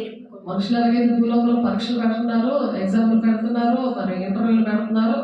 అలాగే దానికన్నా భయంకరంగా ఉంటుందని సిద్ధపడే టైం ఇది. అంచె దినాల్లో ఉన్నాం కాబట్టి, దేవుడు రాకడ దినాల్లో ఉన్నాం కాబట్టి మనం సిద్ధపడదాం, అనేక మందిని సిద్ధపడదాం. ఇక్కడ సిమియోను గారు అతను తన చేతులతో ఆయన ఎత్తుకొని దేవుని స్తుతిస్తున్నాడట. యేసయ్యను ఎత్తుకొని దేవుని స్తుతిస్తున్నాడు. అలాంటి దేవుని బిడ్డలు అందరూ కనాలి. మనం ప్రసవ వేదన కలిగి బిడ్డలు కను శత్రుల చేత నేను విడిపిస్తాను అని చెప్పారు ఒక ఆమెకి. వినితాను ఒక ఆమెకి. మీకా 4:10 దేవుడు మాట్లాడారు ప్రవచనం ద్వారా. రత్న అనే ఒక అమ్మాయి ఎలమంచి నుండి వస్తే భూకంపంలాగా ప్రవచనం దర్శనం ఆమెకు వచ్చింది. ఆమె 1 year అయిపోయింది. ఆమెకి ప్రవచనం దర్శనం అన్నీ ఆగిపోయాడంటే ఆమె ఇంటికి తీసుకొచ్చారు. ఆమె ఒక్కొక్క అమ్మాయి, శ్రీకాకుళం అమ్మాయి తీసుకొచ్చి డైట్ కాలేజీలో చదువుతున్నారు అన్న. వాళ్ళు వచ్చేసరికి దేవుడు నాతో మాట్లాడారు. అమ్మ ఒక్క నిమిషంలో నువ్వు మళ్ళీ అదే ఆత్మతో దేవుడి మాటలు చెప్తావు, దేవుడి తండ్రి చెప్తావు ఏంటో నీ ద్వారా దేవుడు ప్రవచనం దర్శనం నీకు ఆ వరము మరి దాన్ని ఫలింప చేస్తున్నారు దేవుడు మళ్ళీ అని చెప్పగానే ఆమె ఆ విధంగా దేవుడు ప్రవచించింది. భూకంపం వచ్చినట్టే భాషలో మాట్లాడుతూ ప్రవచించడం మొదలుపెట్టింది. చేతులు వేసి ప్రార్థన చేసినాడు. అది అపోస్తలుల కార్యం 19వ అధ్యాయంలో ఉంది ఆ మాట. మనం ఏది జరిగినా అది వాక్యంలో ఉందా లేదా అని దేవుడు నాకు ముందు జరిగిన తర్వాత అవి చూపించాను. ఎప్పుడైనా సరే ముందు జరుగుతాయి, తర్వాత వాక్యంలో చూపిస్తారు. అంతవరకు వాక్యం ఎక్కడుందో నాకు తెలియదు. నేను అంత వాక్యం చదవలేదు. ఎందుకంటే త్వరగా దేవుడు నన్ను ఏమీ రాని నన్ను దేవుడు నిలబెట్టుకున్నారు. నేను లోబడినప్పుడు నాకు అన్ని నేర్పించాడు. ఆయనే సహకార్యండి, అద్భుత కార్యం, మహత్కార్యం చేశారు. ఆయనే చేశారు. అది మార్కు 16:20లో ఉంది ఆ మాట. చూశాక అప్పుడు నాకు అర్థమైంది, నా దేవుడు నాతో ఉండి చేస్తున్నారు. చూశారు ప్రతి ఒక్కరు ఆ మేడగది అనుభవం ఇచ్చినందుకు అవి దేవుడు చేశారు. ఆమె చెప్పింది, మేక 4:10 ప్రకారము నువ్వు ప్రసవ వేదన కనాలి, పిల్లల కనాలి అంటే 3 రోజులు దేవుని సన్నిధిలో ఉండి ప్రార్థన చేస్తున్నారు. మొదటిలో చక్కగా ఉంది, అలాగే మరి ఇంకొక చర్చ్ అన్ని కూడా చూస్తున్నారు. మరి ఆ ప్రత్యక్షత కాపాడుకోవాలి ప్రతి ఒక్క మనిషి. అటువంటి దేవుడు మనకి ఏ పిలుపు, ఏ దర్శనము, ఏ తండ్రి చిత్తము ఏంటి మన పట్ల ఉందో, ఏ పని అప్పచెప్పారో సంఘం విషయంలో మరి దేవుని బిడ్డలో అది ప్రతి ఒక్కరిని లెక్క అడుగుతారు. అది జ్ఞాపకం చేసుకొని సంఘాలు బలపరచుకోవాలి. సార్వత్రిక సంఘాల విషయంలో ప్రార్థన చేయాలి. అంటే అన్ని సంఘాల కోసము ప్రార్థన చేయాలి, దేశం కోసం ప్రార్థన చేయాలి. అప్పుడు శత్రు నుండి దేవుడు విడిపిస్తాడట. అది ప్రసవ వేదన. ఆ ప్రసవ వేదన ప్రతి ఒక్కరికి ఉండాలి. దేవుని బిడ్డలు ఆ కని దేవుని చేతిలో పెట్టాలి. అది మనము జ్ఞానులు ఇచ్చే బంగారము, బోళము, సాంబ్రాణిలాగా ఆయనకి మన హృదయాలు, మనకున్న సమస్తాన్ని అప్పచెప్పి దేవుని బిడ్డలగా యోహాను మరియమ్మ సిమియోను చేతిలో ఎలాగైతే యేసయ్యను పెట్టారో అలా పెట్టాలి దేవుని చేతిలో మనం. ఆమేన్. అన్యజనులను ఎప్పుడైతే అలా స్తుతిస్తూ ఆ దేవుని చేతిలో పెట్టారో, నాథా ఇప్పుడు నీ మాట చెప్పున సమాధానంతో నీ దాసును పోనిచ్చుచున్నావు. అంటే చనిపోడు అని పరిశుద్ధాత్మ దేవుడు చెప్పారు కదా, ఆయన చూసినంత వరకు నువ్వు చనిపోవు అని. అంటే అంతవరకు సహించుకోవడం రక్షణ పొందుకుంటాడన్న ఆ రక్షకుడు చూసిన తర్వాతే ఆయనకి దేవుని రాజ్యం దక్కింది. అన్ని జనులను నిన్ను బయలుపరచుటకు వెలుగుగాను, నీ ప్రజలైన ఇశ్రాయేలుకు మహిమగాను ప్రవచిస్తున్నాడు ఆయన. సిమియోను గారు యేసే విషయంలో అన్ని జనులకు నిన్ను బయలుపరచుటకు వెలుగుగాను. అందుకనే అన్ని జనుల ప్రవాహం వల్లే వస్తారు వచ్చే దినాల్లో. వెలుగు అన్ని జనులకు నిన్ను బయలుపరచుటకు వెలుగుగా ఉంటావు. దేవుడు వెలుగుగా ఉంటాడు. వెలుగైన దేవుడు నీ ప్రజలైన ఇశ్రాయేలుకు మంచి పేరు తెచ్చి మహిమగా ఉంటావు. నీవు సకల ప్రజల ఎదుట సిద్ధపరిచిన నీ రక్షణ నేను కన్నులారా చూచితిని అంటున్నాడు ఇక్కడ. ఈ రక్షణని ఇలా ఉంటాం, ఇవన్నీ కూడా నేను కన్నులారా నేను చూస్తున్నాను, దర్శనంలో చూస్తున్నాడు ఆయన. ఆ నెరవేర్పు మనము చూసాం, మనం అవన్నీ కూడా అనుభవించాం. ఆ రక్షణ మనం పొందుకున్నాం. ఆయన చూశాడు, మనం పొందుకున్నాం, చూసి పొందుకున్నాం. ఆ రక్షణ భాగ్యం లేకపోతే దేవుడు ప్రేమను రుచి చూసి ఎదిగితే నేను పాట పాడుకున్నాను. ఆ రుచి చూశాను.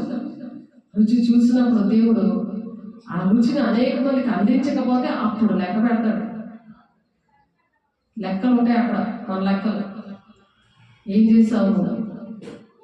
చూసావు, రుచి చూసావు, నన్ను నా రక్షణ చూసావు కన్నులారా. నీ రక్షణ నేను కన్నులారా చూచితిని. ఇక్కడ ఇర్మియా 33:17 ఉన్న ఆ అలంకరింపబడిన రాజును నీకు కన్నులారా చూసేదు అని ఆ ప్రవచనము ఇక్కడ లూకా సువార్త 2:32 నెరవేరింది. చూసారా? మరి మనకి ఇచ్చిన దేవుడు అనేకమైన వాగ్దానాలు ఉన్నాయి, ప్రవచన వాక్యాలు ఉన్నాయి. అవి ఎప్పుడు మన పట్ల నెరవేరుతున్నాయా లేదా అది మనం చెక్ చేసుకునే దినాలు ఇవి. దేవుడు నీకు ఏ పనులకు చెప్పారు, దేనికోసం రక్షించారు, ఎందుకు నిన్ను రక్షించుకున్నారు, నిన్ను ఎందుకు బ్రతికిస్తున్నారు, పోషిస్తున్నారు, నీకు దేవుడు అప్పచెప్పిన పని ఏంటి, నువ్వు చేస్తున్న పని ఏంటి, అది దేవుడు లెక్క చెప్పాలి. జాగ్రత్త, నువ్వు దేవుని రాజ్యానికి వెళ్ళాలంటే నీటి వస్త్రాన్ని ధరింప చేస్తాడు ఆయన. నువ్వు సిద్ధంగా ఉంటే కన్నురెప్ప పాటలో నీకు నీతి వస్త్రం ధరింప చేసి తీసుకెళ్తానంటున్నారు. యేసేపును ఆయన తల్లి ఆయనను గూర్చి చెప్పబడిన మాటలు విని ఆశ్చర్యపడ్డారంట అక్కడ ఉన్న జనాలు అందరూ కూడా. ఇప్పుడు మనం చెప్తున్న మాటలు ఆశ్చర్యపడుతున్నారా? ఆయన చెప్తున్న మాటలు, సిమియోను గారు చెప్తున్న మాటలను చూసి ఆశ్చర్యపడ్డారు. సిమియోను వారిని దీవించి ఇదిగో అనేక హృదయాలోచనలు బయటపడినట్లు ఇశ్రాయేలులో అనేకులు పడుటకును తిరిగి లేచుటను వివాదాస్పదమైన గుర్తుగా ఆయన నియమింపబడి ఉన్నాడు. మరియు నీ హృదయంలోనికి ఒక ఖడ్గము దూసుకొని పోవునని ఆయన తల్లి అయిన మరియతో చెప్పాను. యేసయ్య కోసం అలా చెప్పారు ప్రవచనం. మరి 35వ వచనంలో మరియమ్మ గారి కోసం నీ కడుపులో నుంచి నీ గర్భంలో నుంచి ఒక కత్తి ఒక ఖడ్గము దూసుకొని పోతుంది అని మరియతో చెప్పిన ప్రవచనం నెరవేరిపోయింది. అదే ఆ తల్లి ఏడుస్తుంది కదా, వాళ్ళ అదే ఆయన శిలువ మీద చనిపోతున్నప్పుడు తల్లి అయిన మరియ ఎంత ఏడుస్తుంది. అమ్మా ఏడవద్దు, ఇదిగో నీ కుమారుడని యోహాను గారికి అప్పచెప్తాడు. బాధ్యతలు చూడండి, చనిపోయే వరకు సువార్త చేశాడు ఆయన. బాధ్యత అప్పచెప్పాడు, తల్లి బాధ్యత అప్పచెప్పాడు, కుమారుడిగా ఆత్మీయ కుమారుడికి అప్పచెప్పాడు. ఈ దినాల్లో కూడా మనము కూడా తండ్రి చిత్తాన్ని నెరవేర్చి మన బాధ్యతలు ఆత్మీయ బిడ్డలకి అప్పచెప్పాలి. మన బాధ్యతలు ఎవరు తీసుకోవాలి? ఆత్మీయ బిడ్డలు. తల్లి బాధ్యత ఎవరు తీసుకోవాలి? ఆత్మీయ బిడ్డలు తీసుకోవాలి. తండ్రి బాధ్యత, కుమారుడు బాధ్యత, కాపరి బాధ్యతలు ఎవరు తీసుకోవాలి? ఆత్మీయ పిల్లలు తీసుకోవాలి. ఏసే బాధ్యత, ఏసే తల్లి బాధ్యత యోహాను గారు ఎలా తీసుకున్నారో అలాగే సేవ చేస్తున్న బిడ్డల యొక్క కుమారులు కుమార్తెల విషయంలో ఆత్మీయ బిడ్డలు తీసుకోవాలి. అది మనం నేర్చుకుంటాం. మరియు ఆషేరు గోత్రికురాలులో పనూయేలు కుమార్తెయునైన అన్నాను ఒక ప్రవక్త ఉండెను. ఈమె కూడా ప్రవక్తే. ఆమె కన్యతో మొదలుకొని 7 ఏళ్ల పెనిమిడితో సంసారం చేసి 7 సంవత్సరాలు సంసారం చేసింది పెనిమిడితో, భర్తతో చేసి బహుకాలం గడిచినదే 84 సంవత్సరాలు ఆవిడకి. ఆవిడ కూడా ఎలాగుంది? విధవరాలై ఉండింది. దేవాలయం విడువగా ఉపవాసం చేస్తున్నారు. దేవాలయం విడవకుండా ఏమో నీకు దేవుడు పంపించారు కదా, దేవాలయం విడిచిపెట్టకుండా 84 సంవత్సరాలు విడిచిపెట్టకుండా, దేవాలయం విడిచిపెట్టకుండా ఏం చేస్తుంది? ఉపవాస ప్రార్థనతో రేయిం బవుల్లో సేవ చేస్తుందంట. రేయిం బవులు ఉపవాస ప్రార్థన చేసి సేవ చేస్తుందంట. అక్కడే ఉంటుంది. నయోమి పౌలు గారిని దేవుడు ఆ విధంగానే వాడుకున్నారు. వాళ్ళు వచ్చినప్పుడు రమ్మంటే రాలేదు కనుక అక్కడ సాతానుగాడు అక్కడ చొరవ తీసుకున్నాడు. అది ఒప్పుకొని విడిచిపెట్టాలి. దేవా నన్ను బట్టే ప్రభు ఇలా జరిగిందని. ఆమె కూడా ఆ గడియలను లోపలికి వచ్చి దేవుని కొనియాడి, ఆ టైంలోనే ఇంకా వచ్చారు దేవుని కన్నులారా చూడటానికి వచ్చారు. మనం వస్తున్నామా? మనం వెళ్తున్నామా కన్నులారా చూడటానికి? కన్నులారా చూసి అనేక మందికి ప్రకటిస్తున్నామా? అది గమనించుకున్న వాళ్ళ విషయం ఈరోజు. ఆమె కూడా ఆ గడియలను లోపలికి వచ్చి దేవుని కొనియాడి యెరూషలేములో విమోచన కొరకు కనిపెట్టుచున్న వారందరితో ఆయనను గురించి మాట్లాడుతుంది. విమోచన కోసము కనిపెట్టుకుని ఉన్నారు చాలా మంది, వాళ్ళతో మాట్లాడుతుంది. కనిపెట్టుచున్న వారందరితో ఆయన గురించి మాట్లాడుతుంది. ఆయన ప్రకటన చేస్తుంది, ఆయన కోసం చెప్తుంది. ఆయన కన్నులారా చూడగానే ఆయన విషయాలన్నీ ఈమెకి అర్థమైపోతున్నాయి. సిమోనికి ఎలాగైతే అర్థమైందో తల్లి మరియమ్మ కోసము యేసయ్య కోసం ఎలాగైతే ప్రవచన ఆత్మ అడలో పరిశుద్ధాత్మ దేవుడు ఉంది. ఎవరిలో ఉంటాడు? సేవ చేసిన వాళ్ళు. పరిశుద్ధాత్మతో ఎవరు నింపబడతారు? సంఘం విషయంలో, దేవుని ఆలయం విషయంలో పట్టించుకున్న వాళ్ళు, పరిచర్య చేసిన వాళ్ళు జీవితాలు ఇలా ఉంటాయి. దేవుడిని చూచే కళ్ళు దేవుడు అలికిస్తారు. సంఘాన్ని కట్టడానికి, దేవుడి రాజ్యాన్ని కట్టడానికి, దేవుని తండ్రి యొక్క చిత్తం ఏంటో దేవుడు వాళ్ళు బయలుపరుస్తుంటే ప్రజలకు చెప్పడానికి దేవుడు ఆ అధికారం ఇస్తాడు. అలా చెప్పగలరు. అలా నేను కూడా ఉంటానయ్యా అని సమర్పించుకునే దినం ఈరోజు. యెరూషలేములో విమోచన కొరకు కనిపెట్టించిన వారందరితో ఆయన గురించి మాట్లాడుతుంది. ఇక్కడ అంతటా వారు ప్రభు ధర్మశాస్త్రము చొప్పున సమస్తము తీర్చిన పిమ్మట గలిలయలోని నజరేతు తమ ఊరికి తిరిగి వెళ్ళింది. ఇవన్నీ చెప్పిన తర్వాత ప్రభు ధర్మశాస్త్రం చొప్పున సమస్తము తీర్చిన పిమ్మట, ధర్మశాస్త్రంలో ఎట్లున్నాయో అవన్నీ కూడా అక్కడ చేశారు.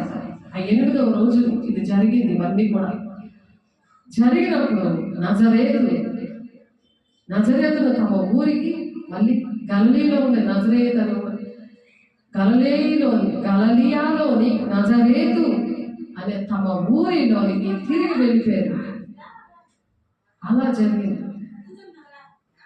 చూడండి, కన్నులారా చూడడం అంటే ఏంటో, దేవుని ధర్మశాస్త్రం ప్రకారం నడవడం. మరి ఎవరైతే అలాగే ఎదురు చూశారో వాళ్ళ దేవుని గురించి తెలుసుకోవడం, పరిశుద్ధాత్మ దేవుడు వాళ్ళకు బయలుపరచడం జరిగింది. అది బయలుపరిస్తే అనేక మందికి అక్కడ ప్రకటిస్తున్నారు. అలా మనం కూడా ప్రకటించాలని దేవుడు ఆ మాటలన్నీ కూడా బయలుపరిచారు.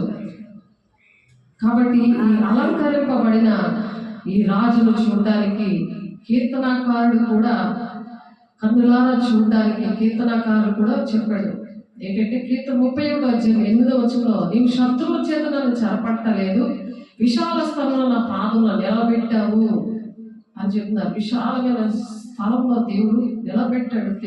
దావీదు భక్తుడు ఆ శత్రువులు చేతులను ప్రసవ వేదన ఉన్న వాళ్ళకి శత్రువులతోటి మరి సౌలు ఎలాగ వెంటాడుతున్నప్పుడు దావీదుని ఎలాగ విశాలమైన మార్గంలో నిలబెట్టాడు, అలాగే మనం దేవుడిని చూడాలని, దేవుడి మాటలు వినాలని, దేవుని దగ్గర ఆశ్రయిస్తున్నప్పుడు దేవుడు అలాగే సహాయం చేస్తాడు. దావీదుకి ఎలా సహాయం చేస్తాడో అలాగే మనకు సహాయం చేస్తారు. మీకా 4:10 ప్రకారం శత్రువులను అలా విడిపిస్తారు. నరుని కంటే నీవు అతి సుందరుడవై ఉన్నావు, నీ పెదవుల మీద దయారసం పోయబడి ఉన్నది, కావున దేవుడు నిత్యము నిన్ను ఆశీర్వదించును అని దేవుని మాటలు దేవుడు చెప్తున్నప్పుడు ఆయన పెదవుల మీద దయారసం పోయబడి ఉన్నట్టట.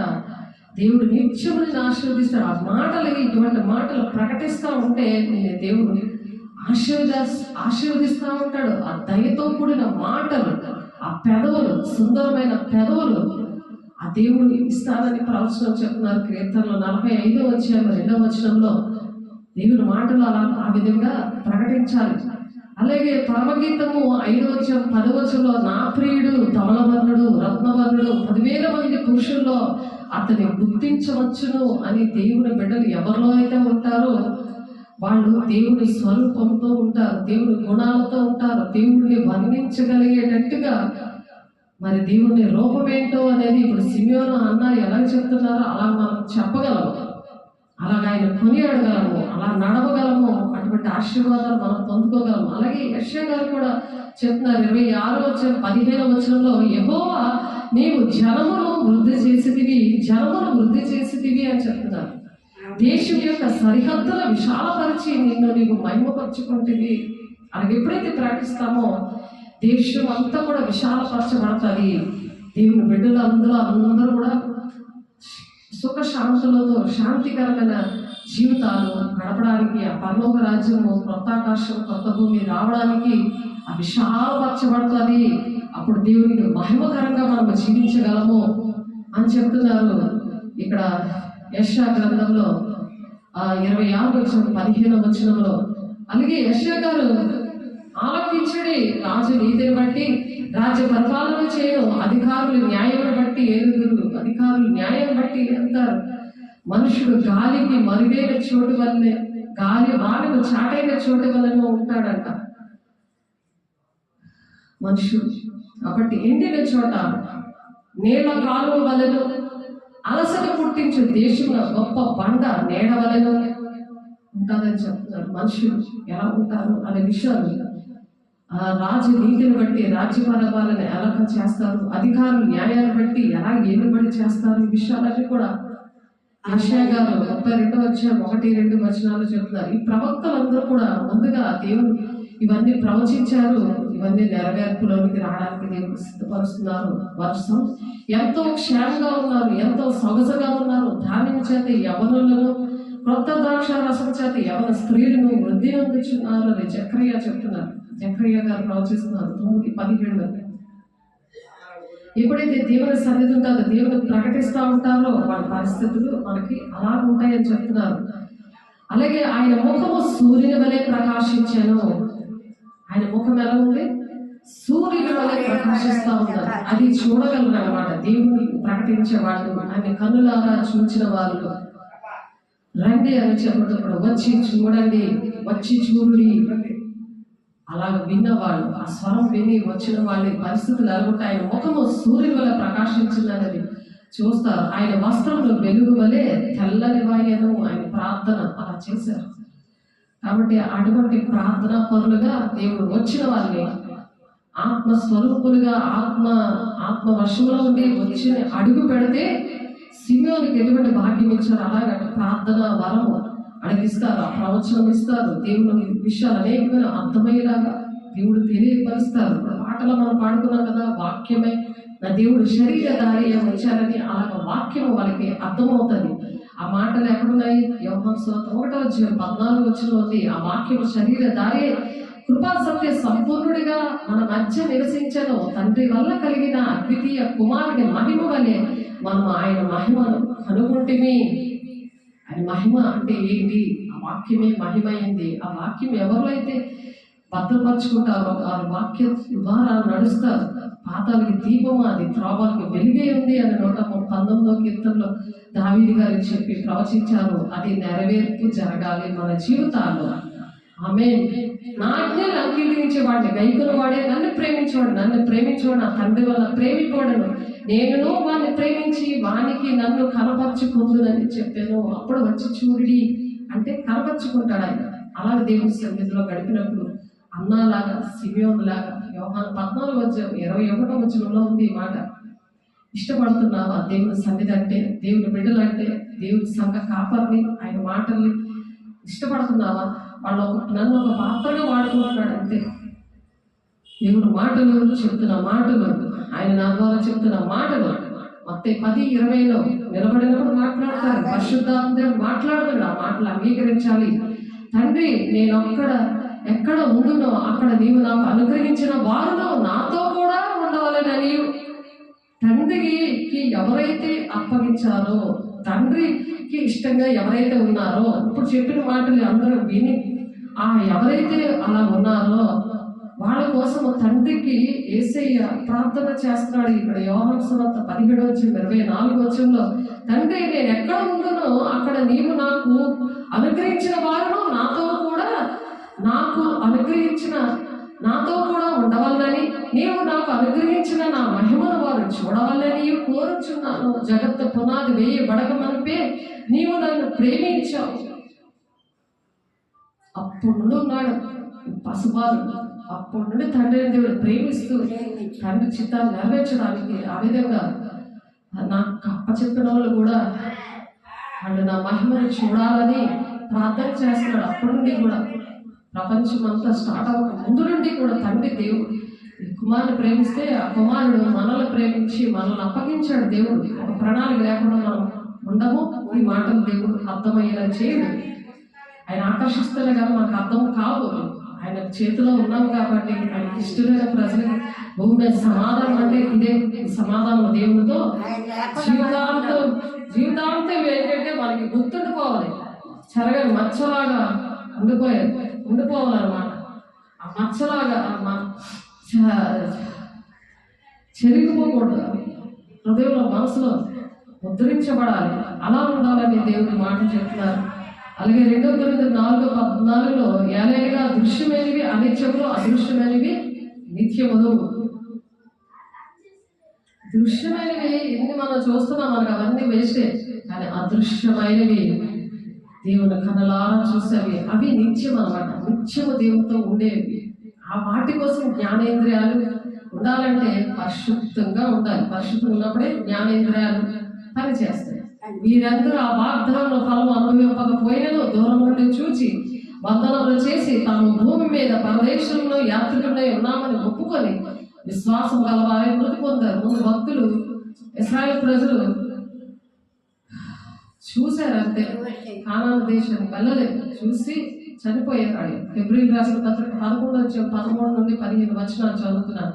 ఈనాడు చెప్పు వారు తమ దేశము వెతుకుచున్నామని విషదపరచుచున్నారు కారా, వీరు ఏ దేశం నుండి వచ్చిరో ఆ దేశంలో జ్ఞాపకం ఉంచుకున్న ఎడల మరలా వెళ్ళేటికి వారికి వీలు కలిగి ఉంటారు. మళ్ళీ ఆ దేశానికి వెళ్ళడానికి ఏ దేశంలో వచ్చారో ఆ దేశం జ్ఞాపకం ఉంచుకుని మరలా వెళ్ళడానికి వారికి వీలు కలిగి ఉండదు. అలాగా దేవుని దగ్గర పశ్చాత్తాపడినప్పుడు దేవుడు రాజ్యానికి వెళతారంట. అలాగా వెళతారని దేవుడు ఇక్కడ మాట్లాడుతున్నారు. అలాగే మనం పశ్చాత్తాపడితే ఏదైనా తప్పు చేసినప్పుడు, అయ్యో నేను కానాను దేశానికి దేవుని రాజ్యానికి రాలేకపోతున్నానయ్యా, నన్ను క్షమించయ్యా, నేను ఈ మాటలు వింటున్నానుగా అలా నడవలేకపోతున్నాయి, అలా క్షమించమని అడిగినప్పుడు దేవుని రాజ్యానికి మీరు రాగలరు అంటున్నారు. 1 యోహాను 3:2 ప్రియులారా, ఇప్పుడు మనం దేవుడి పిల్లలమే ఉన్నాము, మనం ఇక్కడ ఏమవుదుమో అది ఇంకా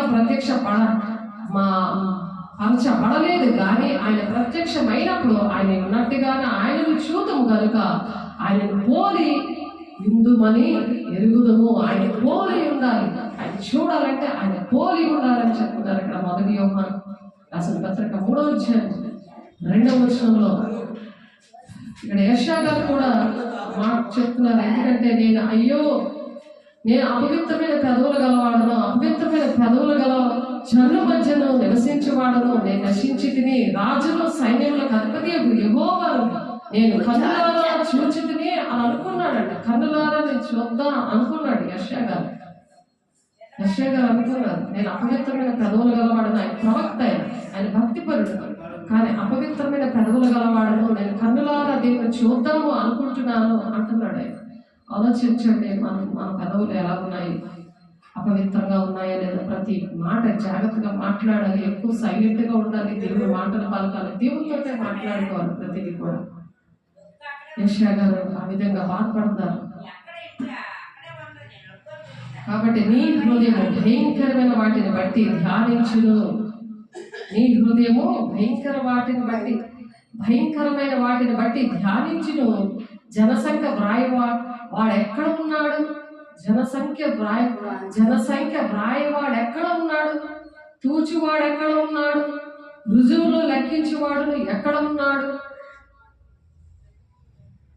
ఇందాక మనం చూసాం కదా, ఎక్కడ ఉన్నాడంటే లోకాసు వార్తలో ఉన్నాడు. లోకాసు వార్తలో మనం చదువుకున్నాం. ఈ జనసంఖ్య వల్లనే ఈ లెక్కలు చూసే వాళ్ళందరి విషయంలో కూడా మనం మాట్లాడుకున్నాం ఇందాక. కాబట్టి ఇక్కడ క్రిస్మస్ అనేది రోమీల దేవత సాటన్ అదే అలాగా జరిపించేవారు అనమాట. ఆ దేవత డేట్ అది. కానీ ఆ డేట్ నుండి దేవుడు విడిపించి రోమా చక్రవర్తి దేవుని బిడ్డని అక్కడ ఎంచుకొని అక్కడ దేవుడు మరి అదే రోజుని దేవుని బిడ్డలుగా వాళ్ళని ఇన్వైట్ చేశారు. ఇంకా విగ్రహారాధనలు అవన్నీ ఏమీ చేయకూడదు ఆ రోజు అని చెప్పి ఆ గ్రిగోరియన్ క్యాలెండర్లో ఆదివారం విశ్రాంతి దినంగా ప్రకటించాడు. ఆయన ప్రకటించి మరి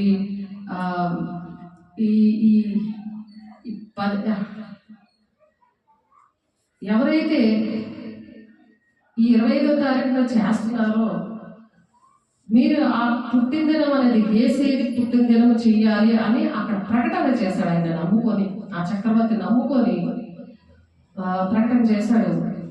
ఆయనకు మారుమనసు అనేది రాలేనందువలన ఆ ఆచారపరంగా సేమ్ అలాగే చేస్తున్నారు. అది కారణం. అది గమనించుకొని అవి చేయడం మానేసుకుంటే ఎవరు తండ్రి చిత్తాన్ని నెరవేర్చాలనుకుంటే వాళ్ళు మానేసుకుంటారు. అందరూ కూడా మళ్ళీ లేదు కదా ఇష్టపడతారు చాలా మంది. ఎందుకంటే అందరిలోనే దేవుని ఆత్మ ఉండాలని దేవుడు ఆశపడుతూ ఆత్మ లేనివాడు నావాడు కాదని చెప్తున్నాడు ఆయన. ఆత్మవశుడై ఉన్నవాళ్ళు దేవుని కల్లారా ఎలా చూస్తారు అనే విషయాలు మనం అందుకే నేర్చుకుంటాం. కల్లారా చూసిన వాళ్ళు మరి ఆచారాలు చేయరు, తండ్రి చిత్తాన్ని నెరవేర్చడం స్టార్ట్ చేస్తారు. మరి అక్కడ మిత్రాస్ అనేది ఆ దేవత, దాని పేరు సూర్యదేవుడు అన్నమాట. ఆ సూర్యదేవుడు నేను నీతి సూర్యుడి కోసం మనం నేర్చుకున్నాం.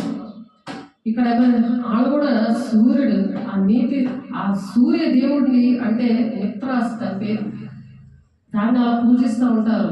2300 సంవత్సరంలో బాబిలోను వాళ్ళు ICS వాళ్ళు ఏం చేశారంటే దేవునికి పుట్టినవాడు ఈయనని, ఈయనే దేవుడని, దేవుని పుట్టినవాడు ఈయన అని సెమీరాసు పుట్టిన అతన్ని పట్టుకొని, ఆ కుర్రను పట్టుకొని ఆ బిడ్డను బట్టి విగ్రహారాధన చేశారు. ఆ నిమ్రోదికి పుట్టాడు. నిమ్రోదికి సెమీరాస్కి పుట్టాడు అన్నమాట. అతని పేరు తమ్మోస్ అతని పేరు. కాబట్టి ఆ తమ్మోస్ కోసము ఇక్కడ యెహెజ్కేలు 8వ అధ్యాయం 14-18 వచనాల్లో ఉంది. మీరు వాక్యం చదవండి. టైం లేదు కాబట్టి నేను చదవట్లేదు. అతనే సూర్యదేవుడు అన్నమాట. ఆ సూర్యదేవుడిగా ఇప్పటికి కూడా ఎందుకు కొలుస్తున్నారంటే ఆ విగ్రహారాధన వీళ్ళని బట్టే వచ్చింది. కన్నులారా చూసే పరిస్థితులు లేక వచ్చింది. మనము కన్నులారా దేవుని చూసాము కాబట్టి ఆ వార్తను ప్రకటించే బాధ్యత ఉంది వాళ్ళకి. క్రీస్తు శకం 150 వచ్చేసరికి డిసెంబర్ 25న పండుగ స్టార్ట్ చేశారు. మరి చేయకూడదని రద్దు చేసినప్పుడు రోమా చక్రవర్తి కాన్స్టెంట్ నోబుల్ గారు క్రిస్టియన్ గా అయ్యాడు కాబట్టి ఈ గ్రిగోరియన్ క్యాలెండర్ విషయంలో దేవుడు సహాయం చేసి దేవుని పుట్టినరోజు ఎప్పుడు, ఆయన సున్నత జరిగించిన దినం ఎప్పుడు అనే విషయాలు చక్కగా దేవుడు మాట్లాడాడు. అయితే ఇర్మియా 16:7 చూద్దాము. 16-17 ఇర్మియా 16:17 వచనంలో ఏముందంటే, ఏలేమిగా వారు పోయిన త్రోవలన్నిటి మీద దృష్టి ఇచ్చింది, ఏది కన్నులకు మరుగు కాలేదు, వారి దోషము నాకు మరుగై ఉండదు, వారి దోషము నాకు మరుగై ఉండదు అని చెప్పారు ఇర్మియా గారు ప్రవక్త. ఈ సూర్యదేవుడి విషయంలో దేవుడు చెప్పిన మాటలు అన్నమాట ఇర్మియా గారి ద్వారా ఆ ప్రవచించారు. ఏలైనా వారు పోయిన త్రోవలన్నిటి మీద దృష్టి ఇచ్చింది, ఏది నా కన్నులకు మరుగు కాలేదు, వారి దోషములు నాకు మరుగై ఉండదు, వారు తమ హేయ దేవతల కళేబరముల చేత నా దేశమును అపవిత్రపరిచి ఉన్నారు, తమ హేయ క్రియలతో నా స్వాస్థ్యమును నింపి ఉన్నారు కనుక నేను మొదటి వారి దోషములను బట్టి వారి పాపమును బట్టి రెండింతలుగా వారికి ప్రతీకారము చేశాను అని చెప్పారు. వాడి దోషము బట్టి ఆ ప్రతీకారము లేకుండా రక్షించడానికి రక్షకుడు ఉదయించాడు అనమాట వారి కోసం. అటువంటి ప్రజల కోసము మానవుడుగా రక్షకుడుగా ఆయన దేవుడు ఉదయించాడు. అందుకని ఉదయించాడు. కాబట్టి లూకా 22:1 వచనంలో అగస్టస్ కైసర్ అగస్టుల జనసంఖ్యను పెట్టారు కదా. ఇక లూకా 2:1 వచనంలో, ఆ దినంలో సర్వలోకములకు ప్రజాసంఖ్య వ్రాయబలని కైసరు ఆగస్తు వలన ఆజ్ఞాయను. ఆ ఆగస్తే 2004లో 42 సంవత్సరాలు పరిపాలన చేస్తున్నప్పుడు క్రీస్తు పూర్వం 3:2లో 33.5 సంవత్సరాలు మరి 8వ రోజుల విషయంలో అన్నీ కూడా దేవుడు బయలుపరిచారు. వాళ్ళ ద్వారా దేవుడు వాళ్ళు వాడుకొని మరి ఆ విధంగా ఇవన్నీ కూడా ఈ లెక్కలన్నీ కూడా వేయడం జరిగింది. సూర్య నమస్కారాలు అవి చేశారు ఆ దినాల్లో. అత్తమీదేవి ఇవన్నీ కూడా చేశారన్నమాట. అలా చేసినప్పుడు ఇప్పుడు ఆ చేయడం బట్టే సూర్య భగవానుడు అని అవన్నీ కూడా నీతి సూర్యుడు, అటువంటి వారి కోసం నీతి సూర్యుడు ఉదయించాడు, ఆయన్ని కన్నులారా చూద్దాం రండి అని దేవుడు ఈరోజు మాట్లాడారు. అందరు బట్టి దేవునికి వందనాలు చెల్లిస్తూ ఈ మాటలు ముగించుకుందాము. కళ్ళు మూసుకొని ప్రార్థన చేద్దాం. పరిశుద్ధ ప్రేమ గల దేవ, అభిషక్తుల నీ కృపగల నామంలో, నీ మహిమగల నామంలో, నీ శక్తి గల నామంలో ప్రభా నీ సన్నిధానం నుంచి మాతో మాట్లాడి అయ్యా మీరు మహిమ పొందుకుంటున్నాను. వందనాలు అయ్యా. పెట్టిన బిడ్డలందరినీ ఆఫ్లైన్లో ఆన్లైన్లో పెట్టిన ప్రతి ఒక్క బిడ్డని మీరు దర్శించండి, మాట్లాడని మహిమ పొందుకోండి. నూరంతులుగా నాని వాక్య ప్రకారం మేము నాయన ఫలించి అభివృద్ధి చెంది భూమిని నిండించడానికి మీరు సహాయం చేస్తున్నందుకు ఆటంకపరుస్తున్న ప్రతి దురాత్మ శక్తులను మీరు దూరపరుస్తున్నారు. మీకే వందనాలు స్తోత్రాలు చెల్లిస్తుంది. యేసే పరిశుద్ధ నామంలో బ్రతిమలాడి వేడుకుంటున్నాను తండ్రి. ఆమేన్. తండ్రి యొక్క దీవెన, కుమారుని యొక్క కృప, పరిశుద్ధాత్మిక నీచ సహవాసం సకల లోక పరిశుద్ధులకి మరి వాక్యం విని దాని ప్రకారం నడుస్తున్న ప్రతి ఒక్క బిడ్డలకి సదాకాలము తోడే నడిపించిన గాక. ఆమేన్. God bless you. దేవుని వందనాలు. దేవుడు మిమ్మల్ని దీవించిన గాక.